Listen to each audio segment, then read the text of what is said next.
There we are, everybody. I'm in there twice. Oh, wait a minute. What the heck? There's never enough of you, Cirina. Wait a minute. You've been replaced, Richard. Hello, everybody. You've been replaced. You know what? That was because it was the weirdest thing. Surprise, you're the host. There you go.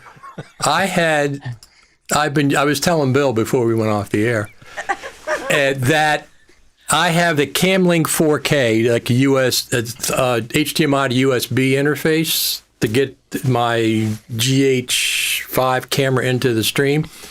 And this morning, when I tested it, it was like a half green screen, and it took me a while to get switching things back and forth. But anyway, we're back.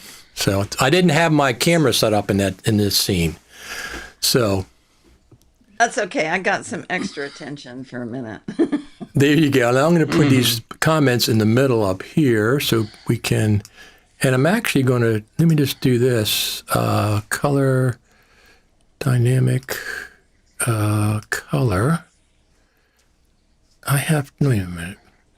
Let me see if I can get that darker. I know I can. How do I make it darker? Corner radius, bandwidth, color. There it is. Opacity. Come stay up there. Because it's in the middle. I got to do this. Go there. Color. Oh, there it is. There. Nope. That's You're not at the point yet where you can just say, Color Wizard, fix this. Well, I could, but not when we're live. Good morning, everyone. How we doing today? We are celebrating Final Cut Pro's 15th birthday. And I had to count on my fingers, right? So 2011. Did you take a shoe off? No, I didn't take a shoe off. I used two hands because 2011, it was June the 21st, 2011 when it was actually released. So that's 0 year. So you don't start till 2012 for the first year. So then I went through my fingers and said, oh, it's 15 years today. So that's pretty exciting, isn't it, you guys? It is. It is. Yeah, Happy birthday. Long road. It's still hanging in there. I wonder if there's anyone on the original team that is still at Apple.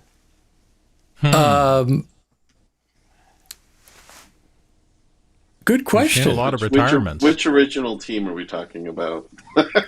The Final Cut Pro 10, the original Final Cut Pro 1.0, Final Cut Pro 10 1.0, not the classic Final Cut team. Yeah. That's a good question, Philip. You would know that more. You would know that. Maybe Brad, because Brad has an inside connection. There may be QA people and specific engineers, but I think there are some engineers that are still there. Well, you know who I miss a lot, and I've talked about this when there's been discussion about prior to now how slow the development of Final Cut Pro has been since version 10.5 was Steve Bays, because it changed after he left. And who was that guy from Australia? What's his name that left? Luke. Those Christian. Are the. Yeah. I really miss both of them. I mean, they both seem to have. I just miss seeing them. I did see Steve Bays at NAB 3 years ago. I did run into him on the street, but yeah. He pops into my message traveling around the world occasionally. Does he? I just did a quick search and it says no key members from the core engineering or design team are still there. This is Google, or what are you looking at? Well, Google doesn't, Google search doesn't really, it's AI. Google's turned into AI. I would have no idea. I don't think it has the Apple org chart. There are a few engineers. There are a few engineers that have been around since the beginning. Has it been the same since we lost the amazing Ralph Fairweather back in the early days? Yeah, that's a different era. I want to know who still has their original box. Oh no, I've moved countries twice since then. Yeah. So I'm not gonna keep our names up, but I'm gonna put them up for this position so people know. It's Cirina over there, all the way in the left this way, and then in the middle is Bill Davis, and he is not. I always get confused. I'm always get confused which one of the Bill Davises. From Final Cut. Yeah, and then down there in the lower left is Brad Olson, my friend for a long time since Off the Tracks. We've been working together and talking to each other. We talk to each other all the time. In the middle, all the way from Australia, and it's after midnight. Thanks for staying up. Philip Hodgetts with one L. Philip with one L. I always remember that. And below me is Gabriel Spalding. And where are you located, Gabe?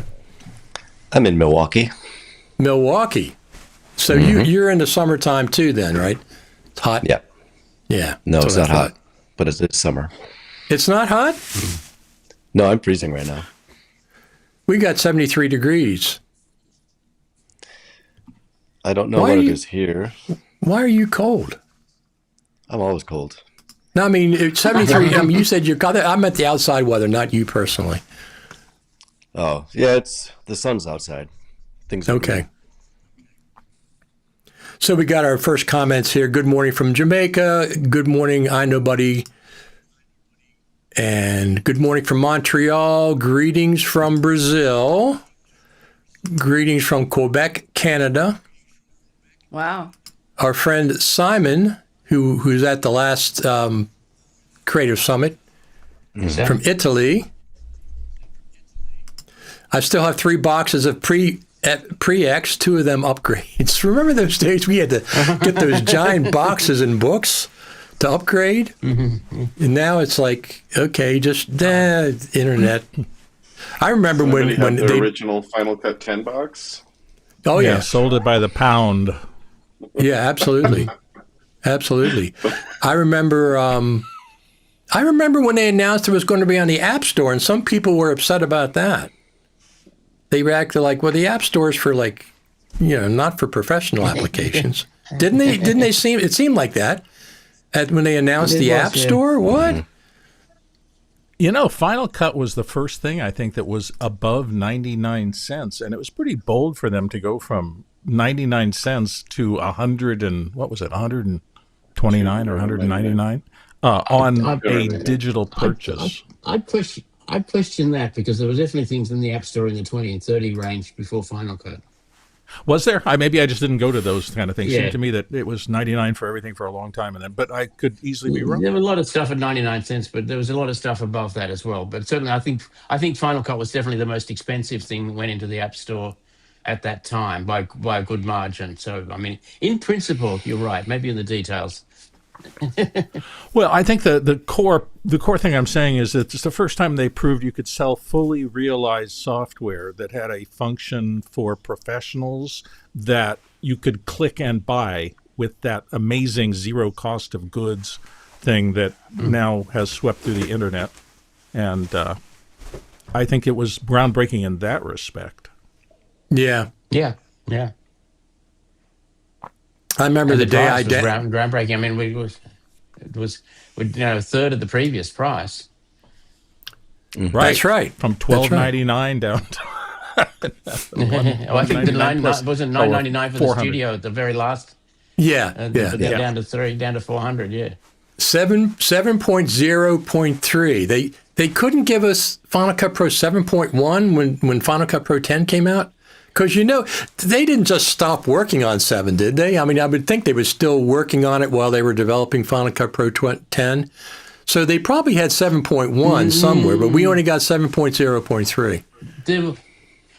As I have been told the story, but never officially, so this is not an official story, but this is what my understanding is, that work went on to Final Cut Pro 8 for some time, and at the point where they were told, as a bit of a shock, that they were going to have to rewrite to 64-bit, and 32-bit apps would not continue to run on a Mac OS X.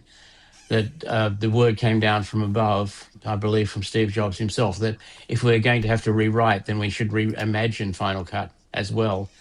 They tried to reimagine it. There was apparently a number of different iterations that I think people would have quite liked had they gone to market.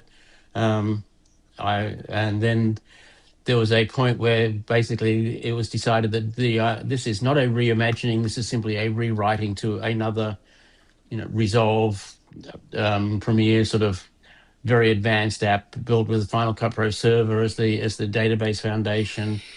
And so then they dispersed the existing team, assembled a new team, and 5 months later, we saw a first preview at NAB. Right, at the Super Meet, off That's campus. A pretty fast development cycle. No, absolutely, it was a very, very quick development cycle. Yeah, it was less than a year before it was released on some beta foundational structures in the OS as well. Core video and core audio were still unproven at that point in time. So I got a question. It took, a few months before it actually shipped, and in that period of time, I guess they quashed whatever bugs. I'm remembering back to what people told me about the original Final Cut release, where they were literally working at 10 p.m. or midnight the night before to kill the last few bugs before they showed it in NAB. No app ever gets released with every bug that they know aware of killed. There are priority ones, priority twos. There are P1s that have to be fixed before we ship it. There are P2s and P3s relatively that we'd like to fix and that we probably should fix if we got time. And so, but there's always a couple of P2s and P3s hanging around. I think that's the reality of every bit of software from every company. No company has infinite resources to be able to fix absolutely everything. And sometimes they don't even know that the bugs are there until after it's released. And that was back in the days they had to do a glass master and ship discs. So there was no chance once. So, Brad, do you think that we're ever going to? Who did we lose? We lost Gabe. What the heck? I'm still here. Gabe, yeah. Now, hold on a second. Thanks for telling me. There we go. There you go. Which So Brad do do we talk to? Yeah, which exactly? Do you think that they're ever going to rewrite Final Cut Pro 10, 12, whatever you want to call it, from the ground up? You think that's ever going to be in process again, or are they just going to keep on working? I mean, the code's 15 years old at this point, right, Philip? At least the base code? Not all of it. No, I mean, the Yeah. XML parser got rewritten 2 or 3 versions ago into Swift. And I believe that they're progressively, every release, there's more of it is rewritten into Swift. So they are doing that just gradually, not. Yeah. There's not the drive to reimagine again. So, you can put engineering resources into rewriting it from Objective C into Swift. Okay. So Swift is better, I guess, for Final Cut? My understanding is that Final Cut Pro for iPad, it was a complete ground up rewriting app, and then they've been kind of porting some of that code and rewriting it for the desktop app. And Philip, you'd have to tell me, but I do understand.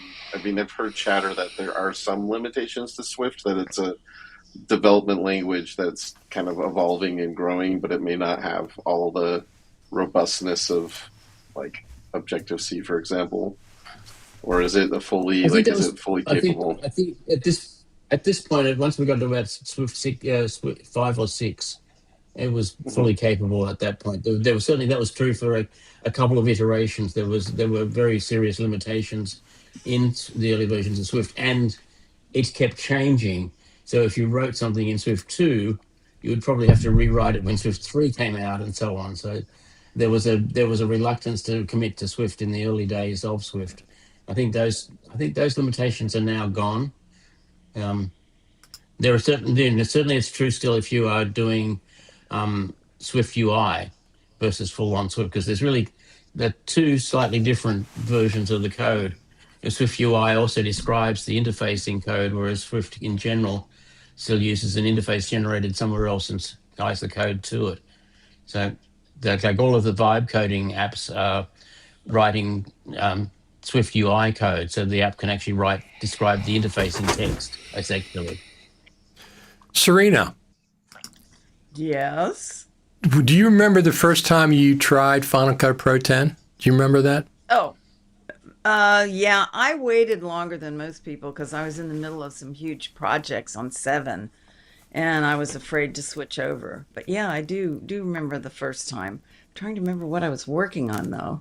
Yeah. But yeah, I didn't take your advice, Richard, and keep an old copy of 7 before I upgraded. So it was really, now I take Richard's advice and I keep copies of all the old versions. But no, it took a little bit of translation. Oh, look at that. It's like 1 inch thick. And I have both Final Cut Pro 7.0.3 and Final Cut Pro 10.0 with Bill's favorite feature, the project timeline. What was that called, Bill? Yeah, I can't even remember now. Yes, I used to love that. That was a cool thing. The project library. It was had something. All your projects in stripes. But no, it had the project at the bottom in the timeline.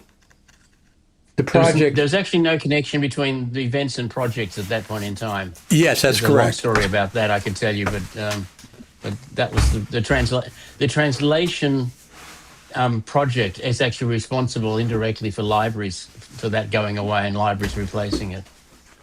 So I will claim a little bit of credit for that because we forced them into an issue and during the development of the translation tools, because the translation from 7 to 10 was actually handled as an Apple internal project, even though Greg was doing the work. And so Apple had a lot of say in how that was developed and priced. Yeah, absolutely. So I was working at the National Archives then. I was post supervisor, and everything was on Final Cut Pro 7.0.3 Classic, but I got 10 as soon as it came out, and it didn't bother me. I just didn't I just did small projects on 10 initially until we got, at least multicam in 10.0.3. At least multicam. That was like, what? There's no multicam? But I just kept using 7.0.3 and finally transitioned over. I'm remembering now. I think I was in the middle of producing the videos for the winners of the Producers Guild celebration of diversity, and the scary part was having to convert from 7 to 10 when you were in the middle of those smaller projects. I got the big ones out of the way, but it's always scary when there's a new version and you have to convert. But it worked. No, absolutely. Yeah, absolutely. So what's going on with this Motion VFX acquisition? What's our best guess? I mean, they're going to incorporate it. I mean, they didn't buy it for Tim Cook's big screen television in his living room, right?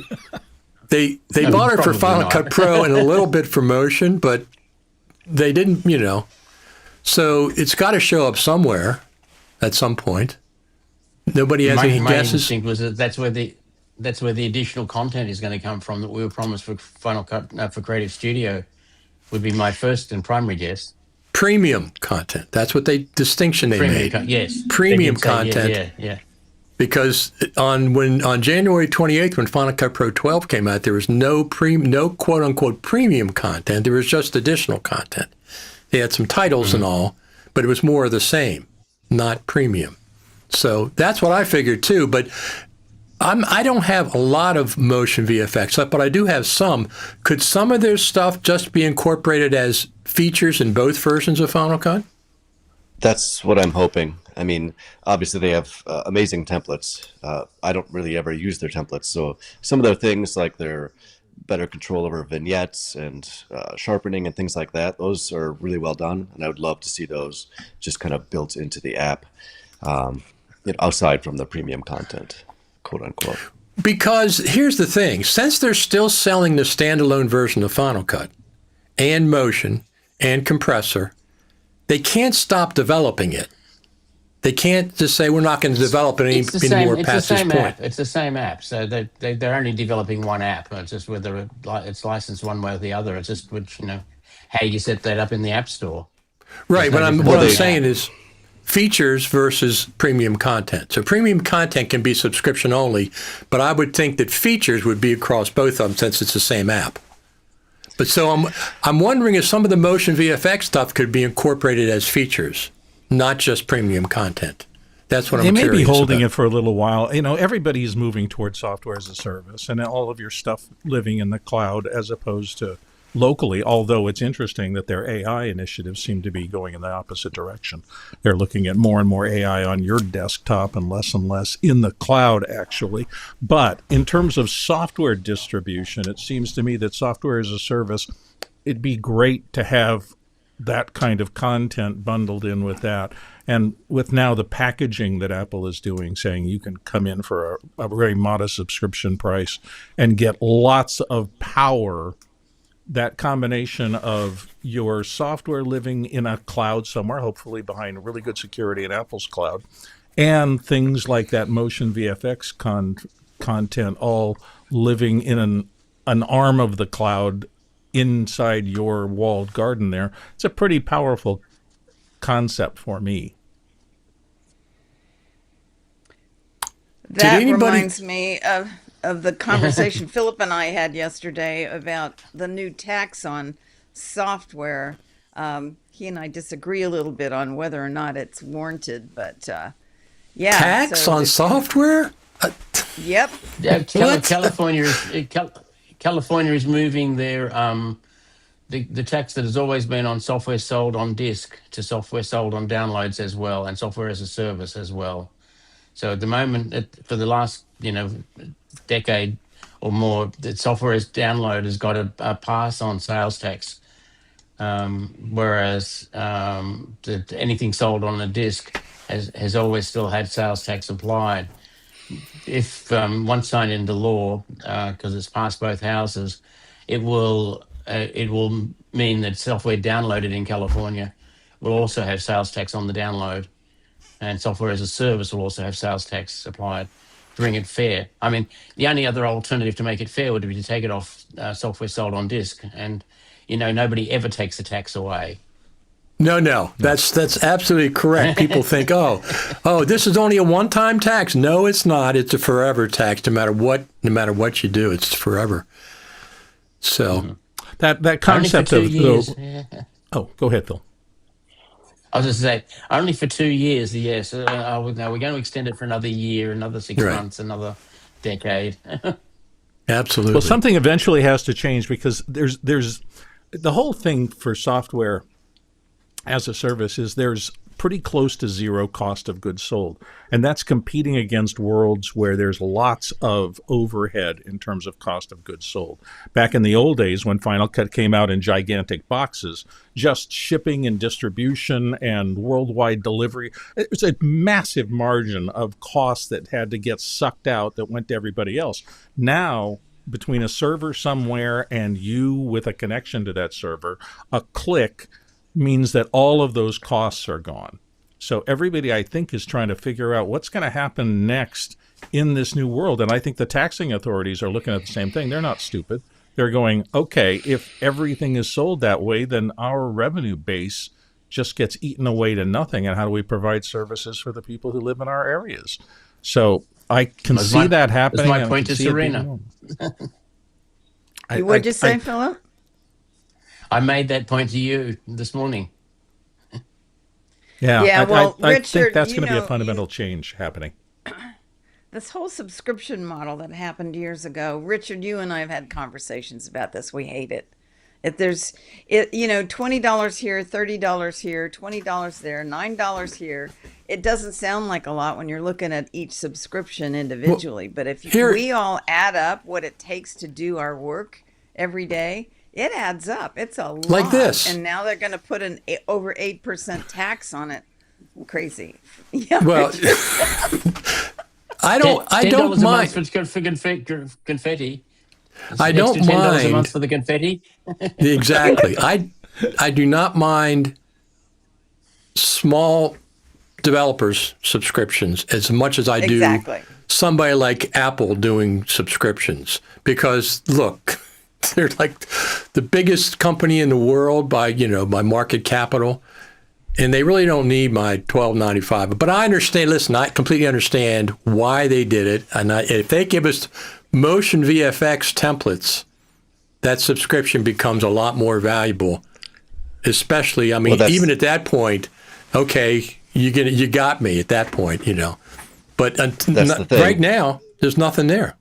The subscription for Final Cut is the same as a standalone. If the subscription revenue brings in more money to the Pro Apps team and they can develop faster and deeper, would you change your tune on that? Well, I've heard that before when people were talking about the subscription, and I said there's no evidence that they're going to develop any faster. There's no evidence whatsoever. Go ahead, Phil. I was just saying, there's no shortage of money for development. If you do the quick back of the envelope calculations on how profitable Final Cut has already been, there's no shortage of money for development. There's no that is not the limiting factor. It's whether there are enough engineers to actually put it there, whether they want to grow the team any bigger, that's a whole other thing. But if you work it out, that the cost is wildly profitable. Final Cut, in all its iterations, has always been wildly profitable for Apple. What do you think, Philip, is the limiting factor in the pace of development, or has been? The amount of resources they're prepared to develop within a company that is growing in so many different fields. There are roughly 30 people on a team that is not going to grow much beyond. There's been about 30 people on Final Cut from day one, and there's still about 30 people on Final Cut Pro. Split between product management, between engineers, and a fairly substantial portion of quality assurance people, who also are part of the design. Design is another big part. QA argue for the usability side of when the things come to be designed, and that's a part of I think why the development is relatively slow is that prioritize things, and they will also determine the best way to do something. And if they can't implement a feature in a way that they're happy implementing it, they probably don't implement it. And look how long scrolling timeline took, for example. I mean, 13 years. It was 13 years. it was in a beta something like 5 years before it was, but then it did not make it to release of that version, and it was another 5 years or more before it became part of a shipping product. Simply That's because they weren't happy with the reliability of it and the consistency of it.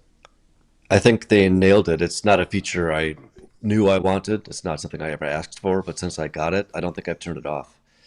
Right. It's Yeah, but really how well much done. of its utility is the fact that they got those little things, the annoyances, the friction out of using it? If they had done it 5 years earlier, but every time Yeah, you agreed. started to scroll, everything else on your computer froze for a moment or whatever. I'm just imagining what might have Right, happened. right. Would that have annoyed people enough to start bad-mouthing, Final Cut isn't stable anymore?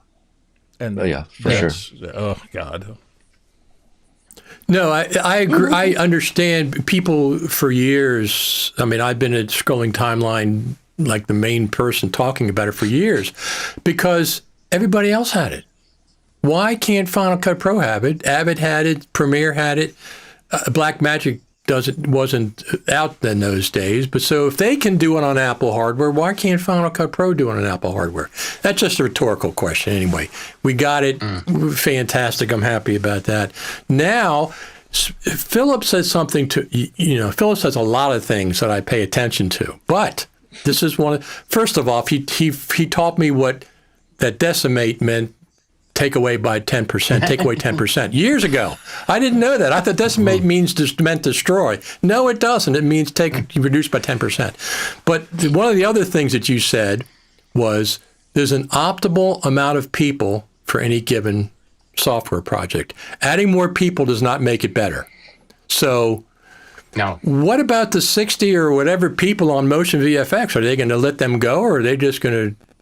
Are some of them going to be incorporated into Final Cut development, or are they just going to stay in plugins? We don't know, I guess. We have no idea. I mean, there's a lot of people there that are designers and designing all of the assets that go with their various templates. I mean, that's not something that Apple has ever really done. So I think those people, if they're going to maintain the pace of development of templates, they will need to maintain those people. I'm sure some of the engineers will be absorbed, but there are issues of geographic relocation. Sure. Not Sure. everybody in Apple can work 100% remotely. I believe that most of the team, last I heard, were working 2 days remotely and 3 days in the office, but that could change at any time. Right. So I'm sure that there are pieces of that puzzle that still require human brains, but is that one of the things that AI, let's make 17 different versions of this thing now that we design what it's going to look like? I'm not sure that people are really tremendously necessary for those iterations and all the back-end scut work that humans had to do before, and now it's not going to. So there are going to be displacements. That's this era is lots of displacements. I'm gonna push back a little bit on that. Good. Please. Most of design is not 15 different iterations. Most of design is having a good eye and making choices. Yeah. And AI can't make choices. AI sucks at making choices. Just leave it. I at grant that. that. No, it but does. once the choice is made, might- the implementation is often rote skill stuff as opposed to creative stuff. You don't think so? No. Because I'm going from something like I work with one particular writer, and it drives me nuts, and it has for 15 years because when I ask him for a piece of copy, he will send me 35 versions of it, and literally the difference between version 17 and version 18 is that he's flipped one verb. And then 18 to 19, he's taken this little bit and moved it over here. He is constantly iterating, trying to push towards perfection and flow, and it can drive you nuts. But I understand his process now, and he's got a Clio because that's the approach he takes to that. That kind of stuff is his version of creative, not coming up with the line initially that is brilliant, but worrying details to the point where every piece of friction is as eliminated as it can be. And I'm not sure that AI isn't going to affect those kinds of things. I worry about it because his brain is unique that way. And I want to see him and his ilk continue to thrive and have careers. But I'm a little concerned that we're at the era now where the bell curve has become a big kind of mesa, where there's few people at the bottom and few people at the top, and then this big flat thing that they're all using the same tools to create the same output. And that's a bad world, in my estimation. Cirina, do you use AI that much? I don't use AI to create scenes or movies or anything like that. I do use AI. I think I mentioned the last time I was on, I had taken a script I'd written for a client. I wrote it, but I put it into Claude, and I asked Claude to be the reader and give me feedback on what worked and what didn't work, and character development, and play around with log lines and things like that. So I use it more as an admin for myself. Right. Philip's been doing something interesting he might want to talk about. I don't know if he wants to talk about it or not. But I'm about ready to try to see, just for fun, if I can develop an app using Claude. That would be kind of fun if I could do that.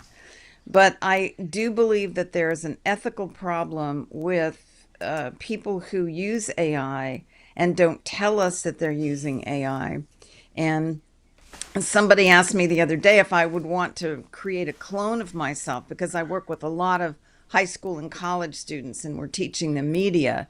And they said, well, why don't you make a clone of yourself and just put those videos up there? And I said, because that feels like it's inhuman. I don't care how good the clone is.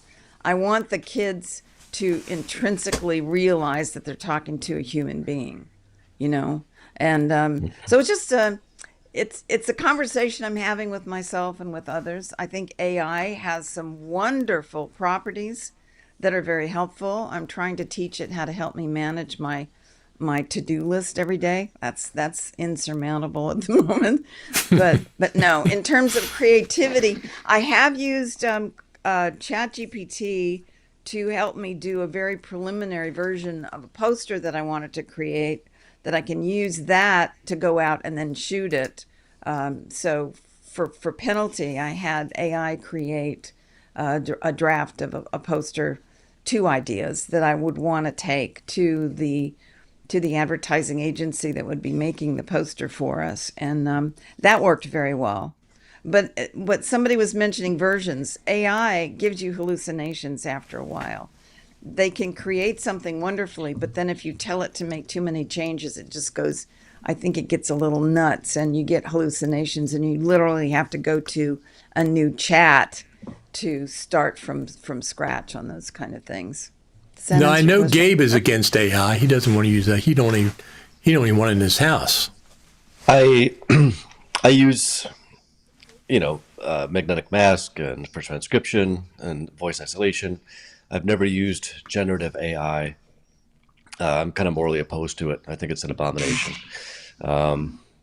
Maybe I'm open to changing my mind, depending on how this technology progresses and whether it's done ethically or not. But I'm very much a humanist. But when it comes to generative AI, I'm kind of Sarah Connor. I would like to destroy it. I always refer people when they say, what do you think about AI? I said, have you seen Terminator? Have you seen Battlestar Galactica? That, those are the way, obviously it's just science fiction, but I mean, AI, it used to be science fiction. Well, voice isolation, text transcription, aren't they AI? They are. Or don't? So both of those are. I'm going to push back on one industry thing, though. I don't think any of it is what I consider to be artificial intelligence, which the community is now dubbed artificial general intelligence. I think large language models, generative models, are foundational structures that might lead to an eventual Terminator level artificial intelligence, but I don't think it's anywhere near. I don't think that when I see Sam Altman or other people pontificate about whether it's doing stuff we don't understand or it's thinking. I'm like, that's not what it's doing. But No, we can it's call it not. AI for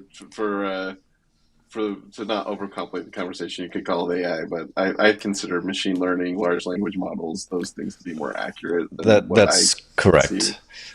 And when they talk about AGI, or when are the machines going to become conscious, the more I learn about AI, the less I'm convinced it will or could even become conscious. And like, if you ask any physicist or brain scientist on Earth, they can't even properly define consciousness. So how could we possibly identify it in a machine? And it's just an absurd notion, really, at this point. So It's interesting that I in all of those graduation videos, we're now seeing anytime anybody from the dais mentions AI at a class, the student groups just boo. There's a real disconnect because you have the. I want to hear what Phil's thoughts, but I was just going to say there's a disconnect there because you have this. We'll just say the boomer generation. That is what the young people are saying, and then you have Gen Alpha. And on one hand, they're like, "Isn't this so great? The amazing technological leaps that we're doing."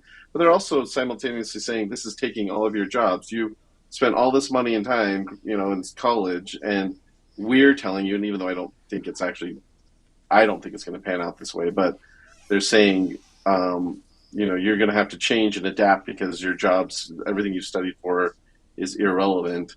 And so I actually like the pushback from Gen Z, Gen Alpha on that. I think it's a healthy thing to say that's not how we should use this technology. Philip, you've had a few. I really want to hear your thoughts on. I've got a lot of thoughts, so I'll try to summarize them as much as possible. I've been using AI a lot for a long time, but not for the sort of things that most people think of AI as for. The road trip that we did last year when we first came back to the country was planned out by ChatGPT. Give me 75 days around this part of Australia, how many days I should stay in each place. And then as we went through that journey, it was like as I planned each day, it was working with ChatGPT to plan the day. And yes, we were directed for a little while there. We were directed to a number of interesting attractions that simply did not exist. So that was one of the fun sides of it.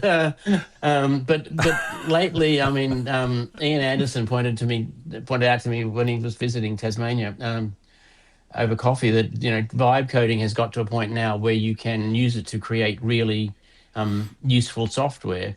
So I decided to test that out with an idea that for family history that I've been working on for about 11, 12 years since I started getting interested and started recording interviews with my family history, starting to use Lumberjack for that. Discovered that, while Lumberjack worked for me, it was not something that would work for, my extended family or the average person. So I decided to create an app for the recording of family history, and I really had very low expectations. And parallel with this, my vocal coach had sort of pointed me to an influencer who was saying anyone can get their second stream of income by asking ChatGPT for a list of useful software, simple ideas that can be monetized, and then get Codex to actually write the software for you. It's like, yeah, everyone's getting that same list, and the ideas are all the same. What's actually involved in creating an app is it was still 4 weeks of about 25 hours, 30 hours a week to get the app. There was still breaking a website, and yes, I run my website copy through Claude nowadays, and Claude. The irony is that Claude makes my scripts, my tutorial scripts, more human than my style, because I'm. So I'm laughing because you're an OG AI, Philip. Well, Yes. you're OG AI. I keep I was telling gonna Philip ask for you years Philip is Well, too and that may be smart in part for the because average all- customer. All the schools are still teaching writing for the eye, and everything on the web is writing for the ear now. And those are stylistic differences. And I think they cracked that early in this kind of stuff. So I can see it making things feel more human-ish.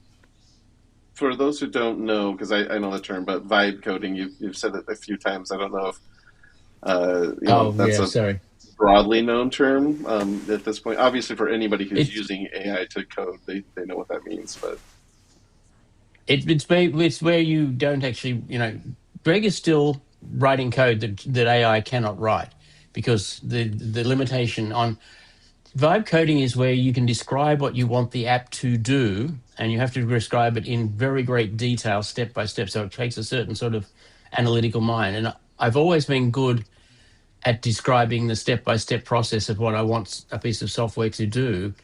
But of course, there's a long step from between that and actually having a piece of software. And so what vibe coding is basically you can take this step-by-step description of how you want the app to work, and it will write, codecs for on the OpenAI AI side, or Claude Code on Anthropic's side. And there's a lot of difference. We probably don't want to get into the whole Fable 5 story, but the very sophisticated latest model that Anthropic released for 3 days before it got pulled by the US government for various reasons. The difference in the way it wrote code was very different from my experience with Sonnet, an earlier model. Sonnet wrote code, but I would have to test it. I would have to do the commit to have my backups ready at GitHub. Whereas I had a very specific project for a future app with my vocal coach, where I wanted to be able to sing into the app and have it display the notes that I had sung up against a musical notation, and so I could see how close to the notes I was. It's very depressing. It's a power tool that you use with great caution. Philip, I still have I have a video of you singing at NAB when we were across the street at that hotel, Faster Together Suite. I have a video of you singing during, I guess, at the end of your presentation. I'll have to send that to you just so you have it. Yeah, thank you. Because I don't have that one. So this feature I saw in Melodyne, which is another piece of very powerful musical software, but I thought it would be useful. So the difference between what I've been working on with this new, more advanced model was that not only could it handle this project, because my discussions with Claude himself had suggested that Claude Code probably would have some issues working and creating this particular project. I thought, I've got access. I've only got a limited time access anyway, even before it got pulled. And it not only wrote the code, it then wrote its own tests for the code. It then ran those tests in the simulator. It did its own GitHub commits at the end every time it did a particular level of code. And it would iterated on the changes when it tested things in the simulator. It would then iterate the code long before it gave me back anything to play with and for me to test. And so it is becoming a very powerful coding assistant. But the idea is you still have to bring your domain knowledge, and that's the knowledge about what do I want as a singer? How do I want this to give me feedback? How does it work as a singer? How do I want a family history app to work? How do I want to actually be able to record family histories? How do I want to present questions? How do I want to do all that? These are human decisions that have to be made. There's still the design. It's the design team not threatened. And Greg, can't use this in the same way, because you have to know what is the different way that scale is presented in 3 different apps. And it's not just how it's presented inside XML versus Open Timeline IO. It's how is it expressed inside Premiere? How is it expressed inside Resolve? How do these 3 NLEs work? And when you're trying to translate between them, that you need to understand that, which writing the code is not the hard part of that. It's actually working out what you want the code to do, and that's the same thing. The vibe coding stuff, it will write the code for you once you know what you want the code to do. and that's still, I think, a very human position. But we're in for an that, era I mean, where I there's a used, lot of people, quote, writing code, vibing code, that don't have a yeah, clue as to what they want to do. So there's going to be a yeah, massive flood of questionable content. And the tough thing, when you were talking about that, I was fascinated, Philip, and I kept thinking about, once upon a time, I was trying to explain why great singers are great swingers, and some singers in an odd conversation. And I said, well, look at Frank Sinatra, and I played a little bit of witchcraft in the background, and he said, you notice none of this is in time. There's not a point where at a downbeat, Right. that's where he starts or ends. Right. He's way early, he's way late, he's like unanticipatedly odd in these things, and the result is magic. So the world isn't always marches that things happen on exactly at a time. It's often those imperfections that make things perfect. That's a weird phrase, but Right. no, at least make them more it's human. absolutely, it's just a, yeah, it's Well, absolutely Well, a look human at thing. Bob Dylan. Bob Dylan couldn't sing, There you and go. he was Broke amazing. the mold. Well, You know, Yeah, yeah. I worry about using AI in schools. I really do. I think young brains need an opportunity to exercise, to experiment, to feel that euphoria that you have when you're creating. I love that some of the schools around the country are starting to teach cursive again. And I think that there's going to be a bit of a backlash against AI. AI is everywhere because billionaires are pushing it on everyone. And a lot of us, I don't want AI to rewrite my email. You know, that the pop up that you get, do you want me to write this for you? No, could you please let me send Richard an email and let me say what I want to say? I can do it. I have a brain. I'm a human being. And but like take what's happening in our industry. Take vertical video, for example. You know, there was a heyday of vertical video. I think I've told you guys before that it was going to go away for us, and they've replaced actors, human actors, with AI actors now in video. Because the people that watch vertical video don't care. So all of that, all of those people that were hiring agents and that were getting a lot of work for a while with vertical video are finding that the landscape has completely changed again and AI is taking over. That, and also the profit margins are not surprisingly as good for producers I, as I you will would think. I will point out that all of the tutorials that are available on Lumberjack, for Lumberjack, all of the functions in Lumberjack were all done by a synthetic presenter, and that was when they were nowhere near as realistic as they are now. There's a pretty good one that I managed to find, to the extent that somebody asked if it was my son. Really? But we already established that I'm kind of AI anyway, so that I'm very. I'm actually going tomorrow so, going Thursday to a thing about micro dramas.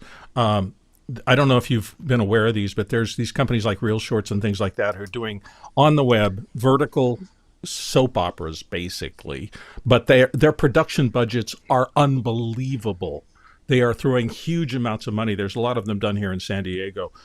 It's where a couple of the big companies are, but Real Shorts and 4 or 5 other things. And they are for phones. They are for the younger generation who are don't have a lot of free time, but they want to get a serialized drama. And they're producing in like 1.5 to 2 minute pieces, selling packages of time access to these. And so when you have a moment between things and you're waiting, you can watch 5 or 6 of these if you have a subscription and follow a traditional kind of soap opera arc about characters. They're paying top rates. They are hiring tons of production people. I actually stumbled on a set. This is why it kind of got on my radar. And I went, holy jamokes, they've got 3 like airy cameras turned on their side shooting vertical. They've got probably 15 crew people around this. These actors waiting in the back are like gorgeous and look fabulous and like, what the heck is this? And this was a year and a half ago. And That's the so, vertical I want videos I'm Christina, talking though. about, Bill. That's gone yes, away. That That's that going away. that And is China definitely has going to be AI. 83% of that market. And most of the most of money these that companies are out of everybody's China who are shooting here. absolutely, the United States is only 10%, 9% actually of the total. I call them vertical video, call them shorts, whatever. I think they suck too. I don't know if you've noticed, done some research on this. The scripts are all the same. All they do is they take one. I'm sorry, I'm getting loud because this is like That's a go pissing ahead. me It's off. fine. It's the scripts for these shorts, these vertical videos, are they're all the same with just different actors. And for a while there, it was kind of interesting, but China has, I believe, 89% of the market, and most of the money that are being the budgets that are being bandied about are most of the money's going for marketing and distribution. And the production budgets, even for the higher end ones, top out at about 100K usually. When they first started, they're spending more money on them. But like I said, I really think that actors, if they're going to put all their eggs in the real shorts or vertical video basket, need to be careful because they're going to lose their jobs. And I mean, it's a graveyard that's been very well funded. That's all I can say. Plus, I But I don't think you like can them. say I the same agree. thing about a lot of technologies that have come. The early days of television was like that. Things, were done. They threw a lot of money at it first, and they got more efficient, and they did something. I'm not saying it's good or bad. I'm saying that it's generating eyeball attraction and clicks, and at some level, that is all that marketers are interested in. Nothing else. Absolutely. If they can, That's what if I they mean. can make people pay attention, particularly if they can generate enough interest among young people now, it's the same thing that Kenner did with toys on Saturday morning TV. And for boomers now, if you didn't have the Fanner 50 cap gun, you weren't cool. And that is this generation's version of that, how they're spending their time watching these. Brad, So are you here's shooting any vertical stuff? No. I sometimes have to deliver vertical things. I don't do any productions that are centered around vertical video, and I agree with Christina agree with Cirina. That's okay. I've been called early in worse. the morning. I agree with Cirina that market of soap opera, real shorts, or whatever, is quickly being eaten up by generative AI because it's not substantial content. But I think that the more serious dramas require at least human actors to feed it. I've had in the last few months more of a peek into how generative AI shows are made, and I can tell you that it requires a lot more input and work and people who actually know about real world production than you would think. Yes. The imaginary, it's like coding. The idea that you could just sit down and say, I want a really cool show with robots, and like that's just not how it works. It requires teams and teams of people. So it's a different landscape. I'm curious. I want to ask Philip. As far as with vibe coding and how coders like Greg are still necessary. At what point, as Final Cut fans, are we going to be able to say Apple is not doing? I mean, we've had a developer community for years that has filled in the holes of things that we want Final Cut to do that they're not building in natively. So we have workflow tools, we have plugins. At what point can we just say, make me an app that does all these things, but also does it the way I want it customized to what I want, and it's more integrated than just a workflow extension. How far off are we from that? Well, actually, I think we're probably closer than you think. I'm not sure if you're aware of a thing called Splice Kit. Now, in the AI world, you have a MCP, and I can't remember what the MC and P stands for, but it's a piece of software that sits between whatever AI models you're working with and a particular set of functions. You can probably think of it as like an opening the API. Splice Kit modifies Final Cut and creates a modified copy of Final Cut for you that then can be directly controlled by an AI large language model, so that you can basically, it exposes every function that is within Final Cut to automation by the AIs. So you can build a mixer, you can build all of these, 80 is the 100 features still on your list, Richard. Could probably be implemented via SpliceKit today if you wanted to go that way. Now, it's very unofficial. It's got absolutely zero official support from Apple. I'm sure they're looking at it and saying, that's interesting. And I've not experimented with it myself because I don't do anything that I need to. But it's a very interesting thing to be done, and I think it shows the direction of where ultimately we will go. What I do understand with vibe coding is going to definitely cut into our business to some degree, in that a lot of people who have there's a lot of very smart people in our business, and they have ideas for what they want, a tool for their particular workflow. They would be able to build that tool for their workflow. They would be able to bring the domain knowledge to Claude Code or to Codex, so that they could describe accurately enough how they want the app to work, to actually have the app built for them. So, that's a part of where we've made some money over the years, and I think that's part of the adaptation that we all make towards different markets. What happened to the other Philip, the one with the cap on? I just realized there's no cap on your head now. I took it off at the beginning of the broadcast. Oh, you did? I was gonna pitch for you, everybody, to buy some of your software so you guys can buy some logs for the wood burning stove. You're not using an app called Virtual Philip's Beanie, are you? You have gloves on today, It wasn't Philip. virtual. It's just like it's 1:30 in the morning, and I'm the only person in the upstairs of the house, so it's almost running the heating, and it's at some 48, it's 46 degrees outside. So, have you had any snow for this season yet? 40 miles from here, yeah, but Okay. We'll never have snow because literally the ocean is 300 yards in front of me. Okay. So Okay. that mitigates against two very large swings in temperature. But yeah, the wind this morning was definitely coming over some snow.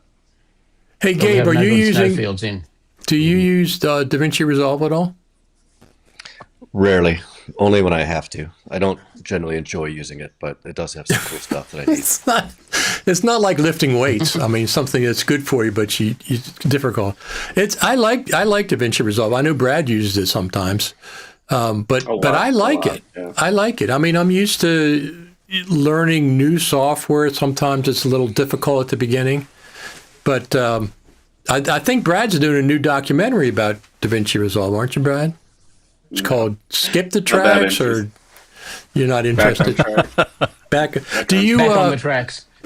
Do you use it? How much do you use it, Brad? You use it some, don't you? Not that much, because I use it a lot. No, I use Okay. DaVinci Resolve a lot, but I don't like editing in DaVinci Resolve. But there are a lot of handy workflow things, and I have to turn over to color, but also there's just a lot of handy workflow things that it does. I make DCPs in Resolve. Yes. VFX turnovers are a lot easier if I can I'll grab all my VFX shots from a Final Cut project or timeline, and I'll copy it to a new timeline. I'll export an XML, bring it into Resolve, and then Resolve just has amazing media management tool where I don't have to retranscode anything.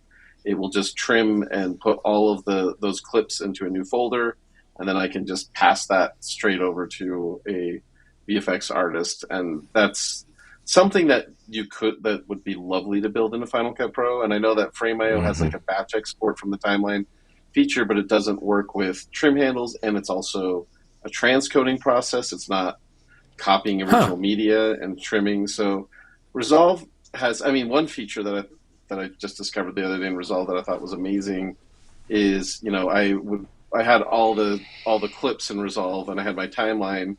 And with just one little drop down, I could say, "Hey, remove, delete all unused clips in my bin," and I just cleaned it right up.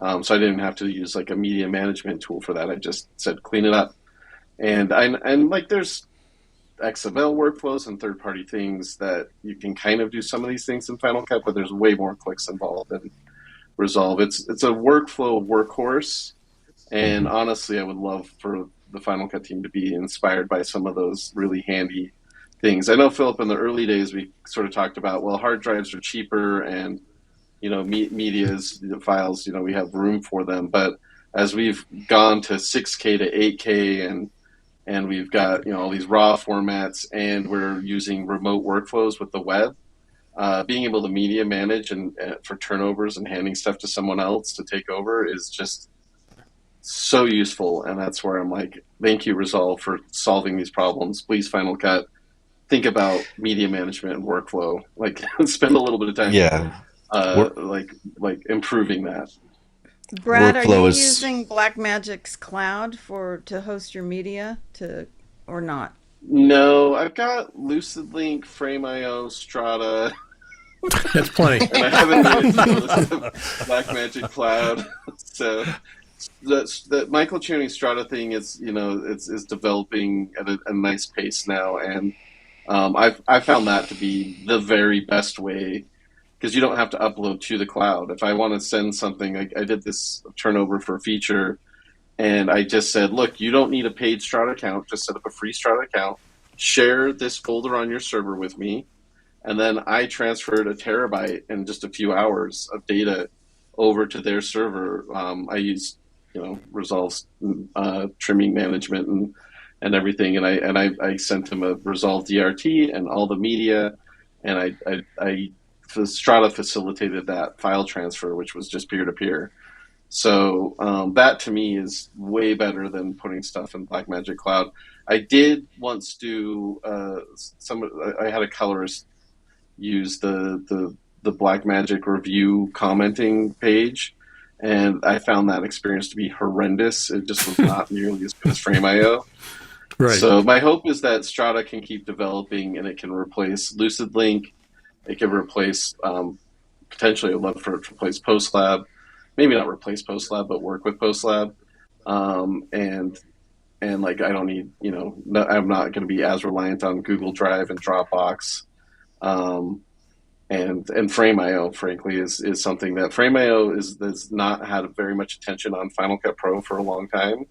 And they have not, the workflow extension in Final Cut Pro doesn't support version 4, and they just, after a year of complaining at me, they finally forced me over to version 4 of Frame.io, and now I can't just synchronize my playheads and review, and I can't bring my I can bring in my comments, but I have to do it through the web browser. I can't do it through the workflow extension anymore. So because there's just not an interest, I think, from Adobe and to really support Final Cut Pro for Frame, I would love to see maybe Strata eat their lunch in that area as well, because it's on their vision of like they want to do synchronous reviews and commenting and so I'm a big believer in that. Not to evangelize the Cioni stuff too much, Michael Cioni, but well, it's Strata 2.0 just came out, and you don't, like you said, you don't have to upload anything more. Just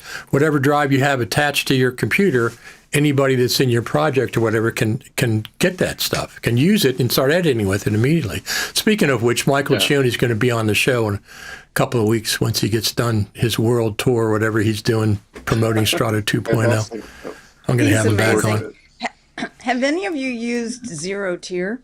Because Zero Tier allows a remote editor to log into your server or whatever system you're on, and they can work remote using that. I think it's similar. I'm wondering if Strata might be using something like that as the underpinning of what they do. It's $5 a month. I think Strata 2.0 is only $8 a month, at least the base level. Yeah. So well, and there's another app I'll mention, speaking of peer-to-peer, and I know Gabe uses this, but if you're not using Blip, you are missing out on Blip is my favorite app of the last 5 years. Really? That's right. Tell me about it, Gabe. What the heck is it? It's because it does one thing, and it does it very well and simply, and it's been free. So it's just an app that lives in your menu bar. If I want to send Brad a terabyte or a megabyte or whatever, it doesn't matter. I just click the little app, I select his name and I drag and drop. And then on his computer, it'll say accept, yes. It'll put it to wherever he assigns it. And it just goes, it's peer to peer. There's no cloud. It's just direct from me to him. And it'll go, it's just, again, it only does one thing, but it's the best version of that thing I've ever seen. And it's so Modern painless. FTP. And it supports I've been using it for libraries. documentaries and TV pilots and just sharing, terabytes and terabytes of media effortlessly. AirDrop It's really, works. really good. I'm downloading it's it AirDrop right that now. Works. Actually, when AirDrop is not working, I will use Blip to go to my Mac Mini for my MacBook Pro, and actually I do that quite a bit because AirDrop just takes longer. Ironically, the other thing, I actually reached out to the Blip team, and I'm really excited to see if this feature will come because they said that's a great idea. We put on the list. Drag and drop XML is currently not supported with Blip, but I showed them how it works. I showed them the Apple documentation, and they're like, "Oh, that's fantastic! That looks really cool. We've added it to our list." So the idea would be you could open up your little Blip menu, and you could literally drag and drop anything from Final Cut onto Blip to. I could send it to Gabe or whatever, and then it'll just open right up. Which That's the other thing is that'll be amazing if they actually implement that. And you said it's free? It's free, and also there's you can free personal. You can drag entire Final Cut libraries without having to zip them. It supports that, and that's very nice. Yeah. Here's our friend Denver Riddle's on watching us. Yeah. Hey, Denver. Oh, Denver can talk about color grading. Yeah. Yes, you can. Denver, what is that color.io that Apple just bought back earlier this year? What is that? I never used it. Yeah, wasn't that a team of one guy, I think, that got acquired? Is that right? I think so. It had a really good film emulation. The photographers and filmmakers that used it, there was like kind of a cult following. And it has like a really good film emulation where normally you put, when we've done like grain on our video, we sort of just overlaid it, done some sort of composite mode or blending or whatever.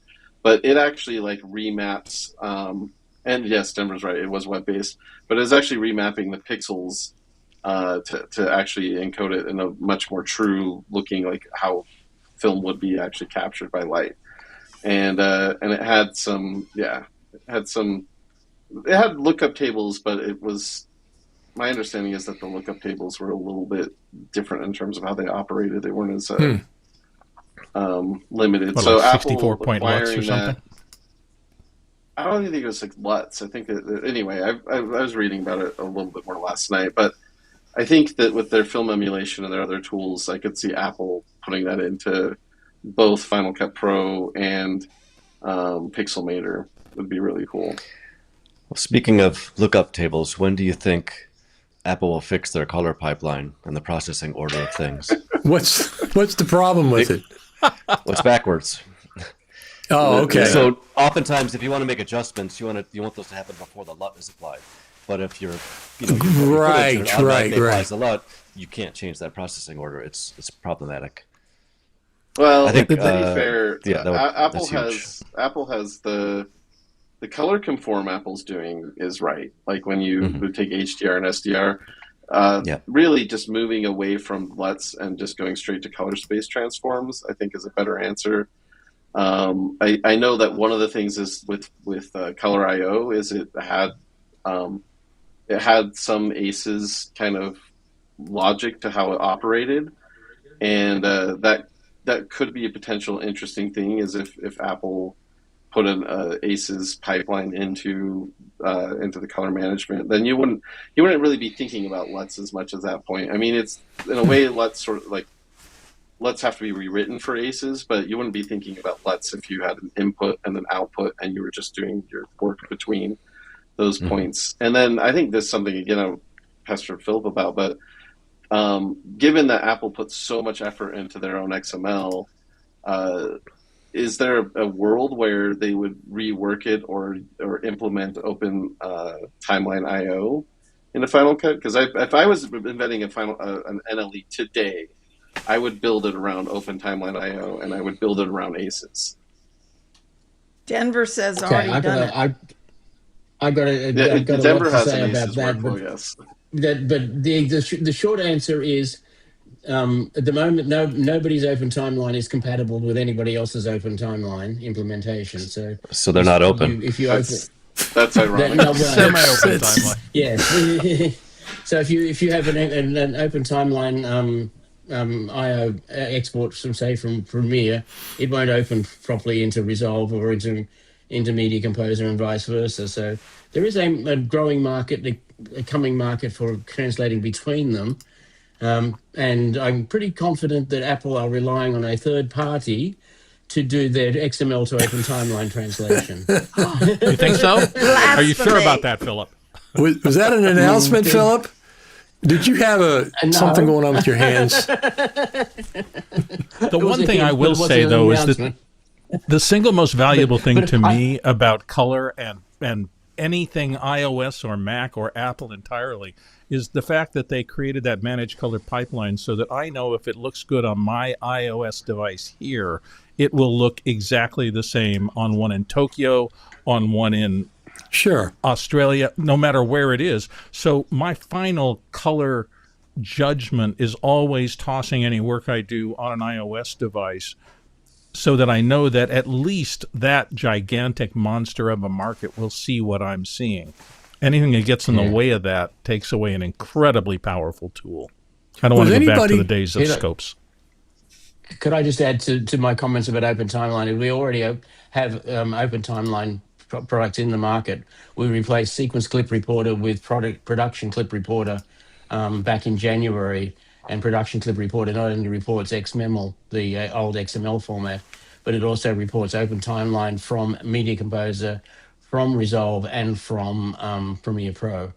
So we have expertise already where, and I said earlier in the conversation, if you're sort of reading between my lines, that Greg is working on something that needs to know how things work in 3 different NLEs. So I don't think you need to be a genius to know that we're working on that. And the conversations with Apple have happened that they are more inclined to rely on a third party for that sort of translation than they are to implement Open Timeline internally, because it would just be their own implementation anyway. Was anybody surprised that Final Cut Pro went from 12.0 to 12.2 with 2 or 3 little bug fixes? The numbering? Not at this point.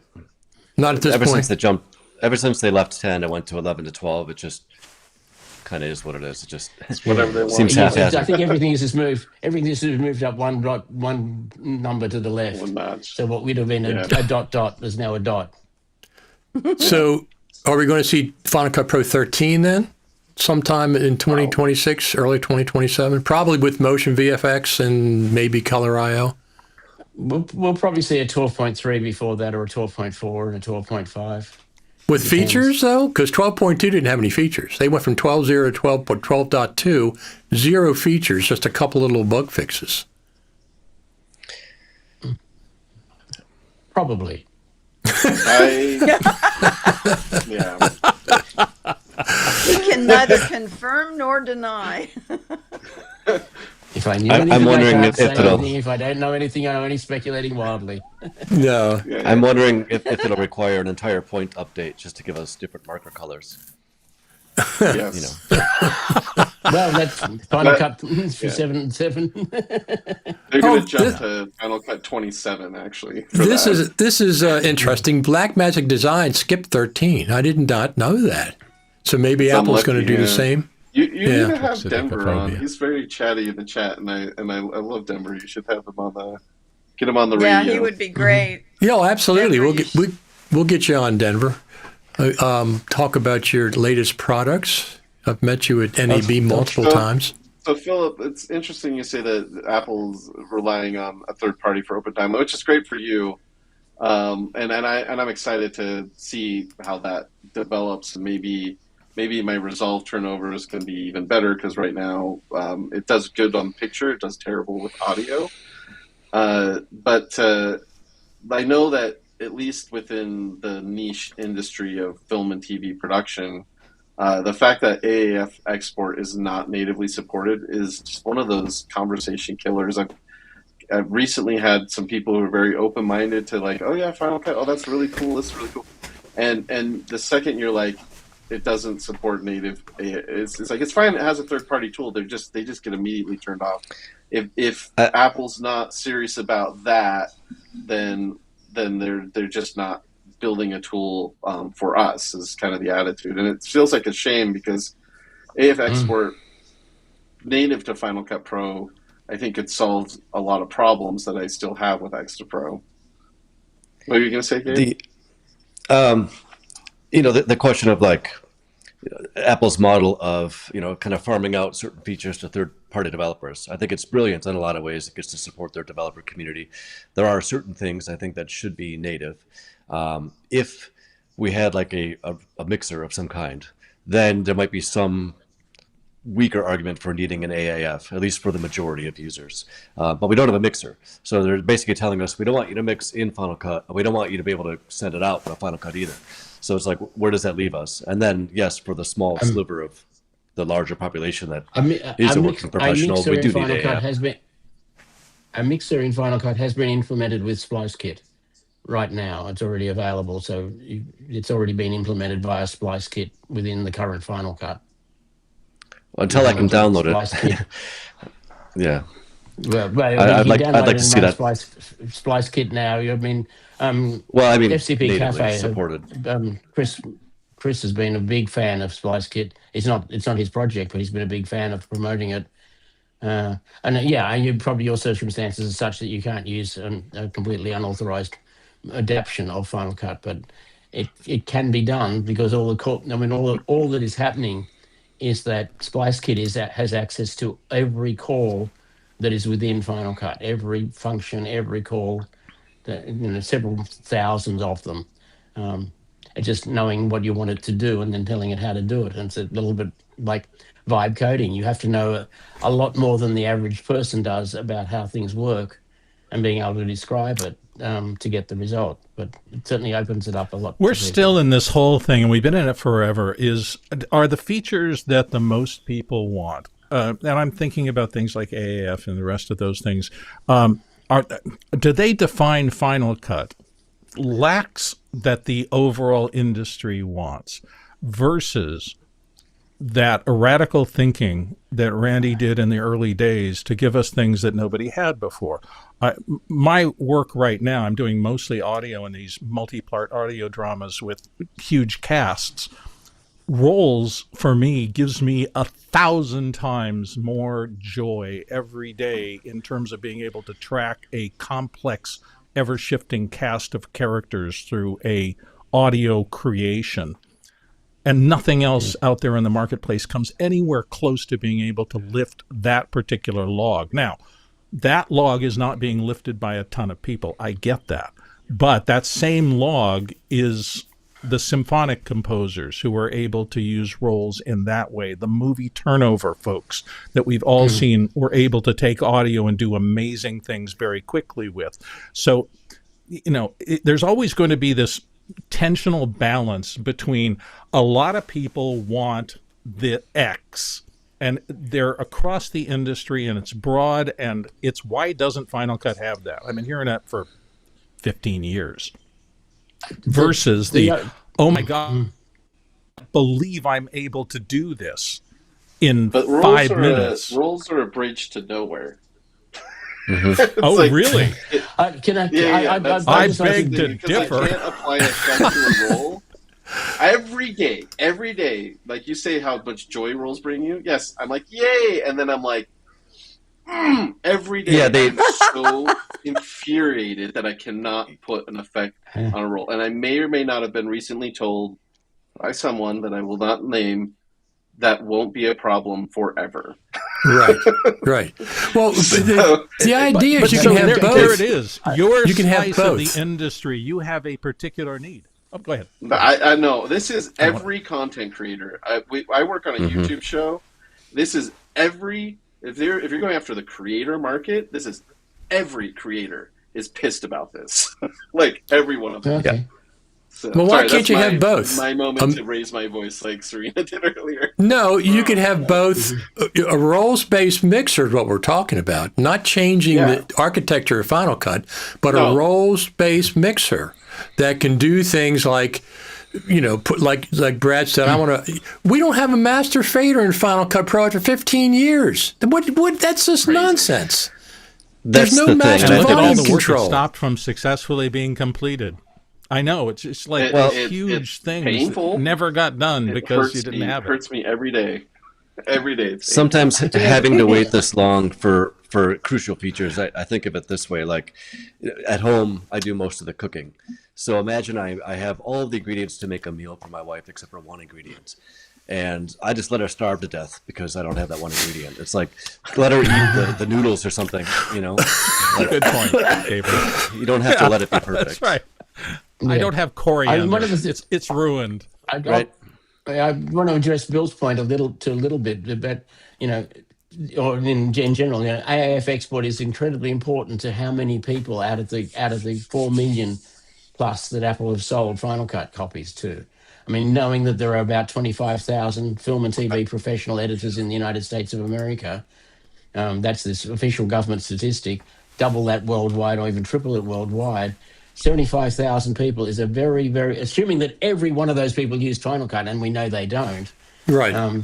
That's an incredibly small number of people that for Apple to focus on. I agree. That's true, but it could increase the draw towards Final Cut and increase that user base.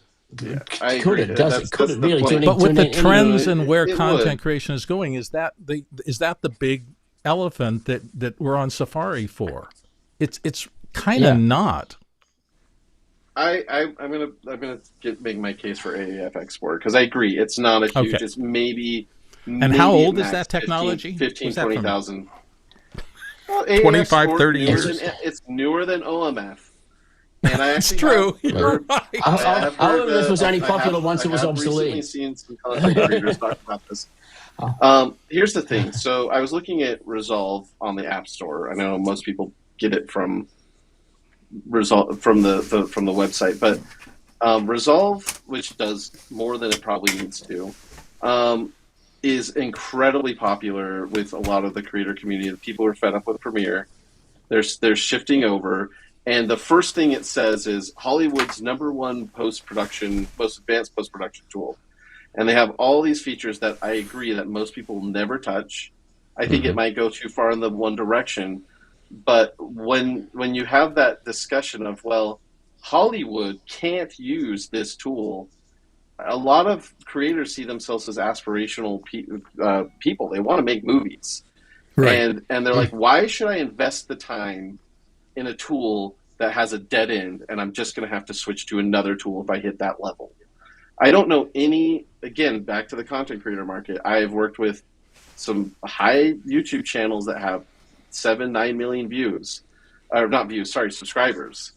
And there's just this, like, all of them want, it's the same back when I started my career and I was working in a production company making infomercials. I've not met a single person who doesn't have the aspiration to one day make a feature film that edits. Like, if they could, they would. So then the question is, should I go down this path and learn a tool that high end? And I'm going to broaden out from Hollywood because I think film and TV has moved past Hollywood itself, and just say like if you have that aspiration and then a tool can't take you there, then you're not going to start investing the time and learning it. And that's why college professors teach Premiere and Avid and they don't teach Final Cut Pro, because they're like, why should I teach my students a tool that I don't think they're going to get a job, when they leave here? And so I think it's important to check a few of these things. I don't think it has to be every one of them, Yeah. but I think that AF export is something that Logic has. Why doesn't Final Cut have it? And again, I think about all the workflow things I use Resolve for, that I would be much more in Final Cut Pro for if it just did media management. What video team making YouTube shows can't take advantage of an ability to take my used clips, trim them, bundle them up in a folder, and send it over Blip, very quickly? Like, everyone could take advantage of this. So to think that, and a lot of these creators are moving past Hollywood workflows. They're doing more advanced things. So I think it's very short-sighted to just say that's a small part of the market when the market has grown exponentially, and hearing I can't is a problem. Brad, I want you to Not know only- I'm not dissing it based on market share or utility at all. Yeah. I'm just saying that what I see about the evolution of how people are working these days, that's not, to my mind, the big game. The big disruptions are not anything about what tool you're using to create anything. The big disruptions are how people out in the world are thinking and reacting, and what draws their attention now in ways that people can capitalize on to make a living. And I don't think there's much that I'm looking and I'm trying to think, what am I doing today that I did 5 years ago and 10 years ago? And the erosion of things that I woke up and thought about every day 10 years ago and 5 years ago have all collapsed. And I'm trying to think how many of what I really depend on to make my life work are from the last year. And the answer is an increasing number every week. I'm just doing things differently. I'm consuming content differently. I'm shopping differently. I'm driving or not driving. I'm traveling differently. Everything about my life is continuing to rapidly evolve. And yet here I am doing the same things in a lot of areas that I was doing 5 years ago. And I'm just now getting to the point where I'm going, do I need to look at those things and think that maybe there's an inflection point where I'm going to have to change? And it's not by design. I love what I do, but the market is changing really fast. I don't think all change is evolution, though. I don't think it's always growth or progress. Say more about That's it. true. Well, I mean, just because something changed doesn't mean it's like a higher state of something or better for the organism, right? So, amen. Yeah, $6 let the gas language here be in used California changes behaviors, but it doesn't change the entire globe. But it is a reflection of the entire globe. well, it's like what Brad was saying earlier. You know, we're using this blanket label AI to refer to stuff that's really just machine learning, but it's a catchy phrase. But, you know, we start to associate things with artificial and intelligence that don't belong to machine learning. We arrogate onto that certain qualities. And so, you know, using terms like evolution to describe, you know, what some billionaire decided to do with this company is kind of dangerous, I think. So, Yeah, but Cirina, the one thing I'm concerned about is that all of a sudden, like my voiceover work, instead of me competing with 100 or 10 people like I did 30 years ago, then 100 people, then thousands of people when the connections from globally got fast enough to do people to do voiceover work from anywhere to anywhere, to now where generative AI voice means that I'm competing with 1 million people. That's a gargantuan trend. And you really have to pay attention to those things. But are you really competing with 1 million people, or you're just competing with the one company that's arming all those people with the tools, and that company is charging them subscription? I mean, if it's AI, it's really one thing. It's not 1 million different voices. It's one voice. Yeah. Well, I will tell you, competing somebody with. posts a gig, 15 minutes later, there are 5,000 people who have put in their 2 cents worth for the gig. And if they happen to live in a different part of the world so that I'm asleep when those 5,000 people get, by the time I wake up, there's 50,000. And I've talked to the people who were casting for these parts, and they're going, 10 minutes into this, I don't know what to do. I don't know how to break down 8,000 voice clips in my inbox. I don't even know what to do with that. How do That's I what AI is find for. some? Yeah. You know what else is happening? My friend Karen Bolt, she and I worked on Danny Glover movies together. She called me last week and said that we have a mutual friend who's been applying to a lot of jobs. He's actually being interviewed first phase for some of those jobs by an AI bot. AI. Yep. Literally. And he said, "Can I have a human?" And they said, "No, I am whatever the name was. And this is my job to interview you." So you know what I told him? I said, "Okay, well, if it's a bot interviewing you, then they're going to be looking at it from their version. Open up ChatGPT on the other screen." Bot to bot. And while the bot is asking you the questions, ask ChatGPT how to answer, because that's what they deserve anyway. Yeah, So I agree. Cirina, And what with do you? agentic AI, they're looking at a group of bots. So By Cirina, the you have way, a. I've downloaded Blip, and it's on my computer now while we've been talking. Thank you both for that. I'm going to try Yeah, I'm it going to do that today. myself, but later on. It'll- What it'll features change do your you life. want to see in the new version of Final Cut, Cirina? What were you looking? What do you? I think anything that we can do to make mixing easier, the audio. I think audio is going to be very, very important. And, Boy, if I don't hear that over and over again from everybody. Yeah, I think Except for Bill. me, that would Except be for Bill. that Yeah. would be something I would love to be able to. That's because I Just have an have- A1 who's doing all the mixing for me. Yeah, I think that would be one thing I would love to see.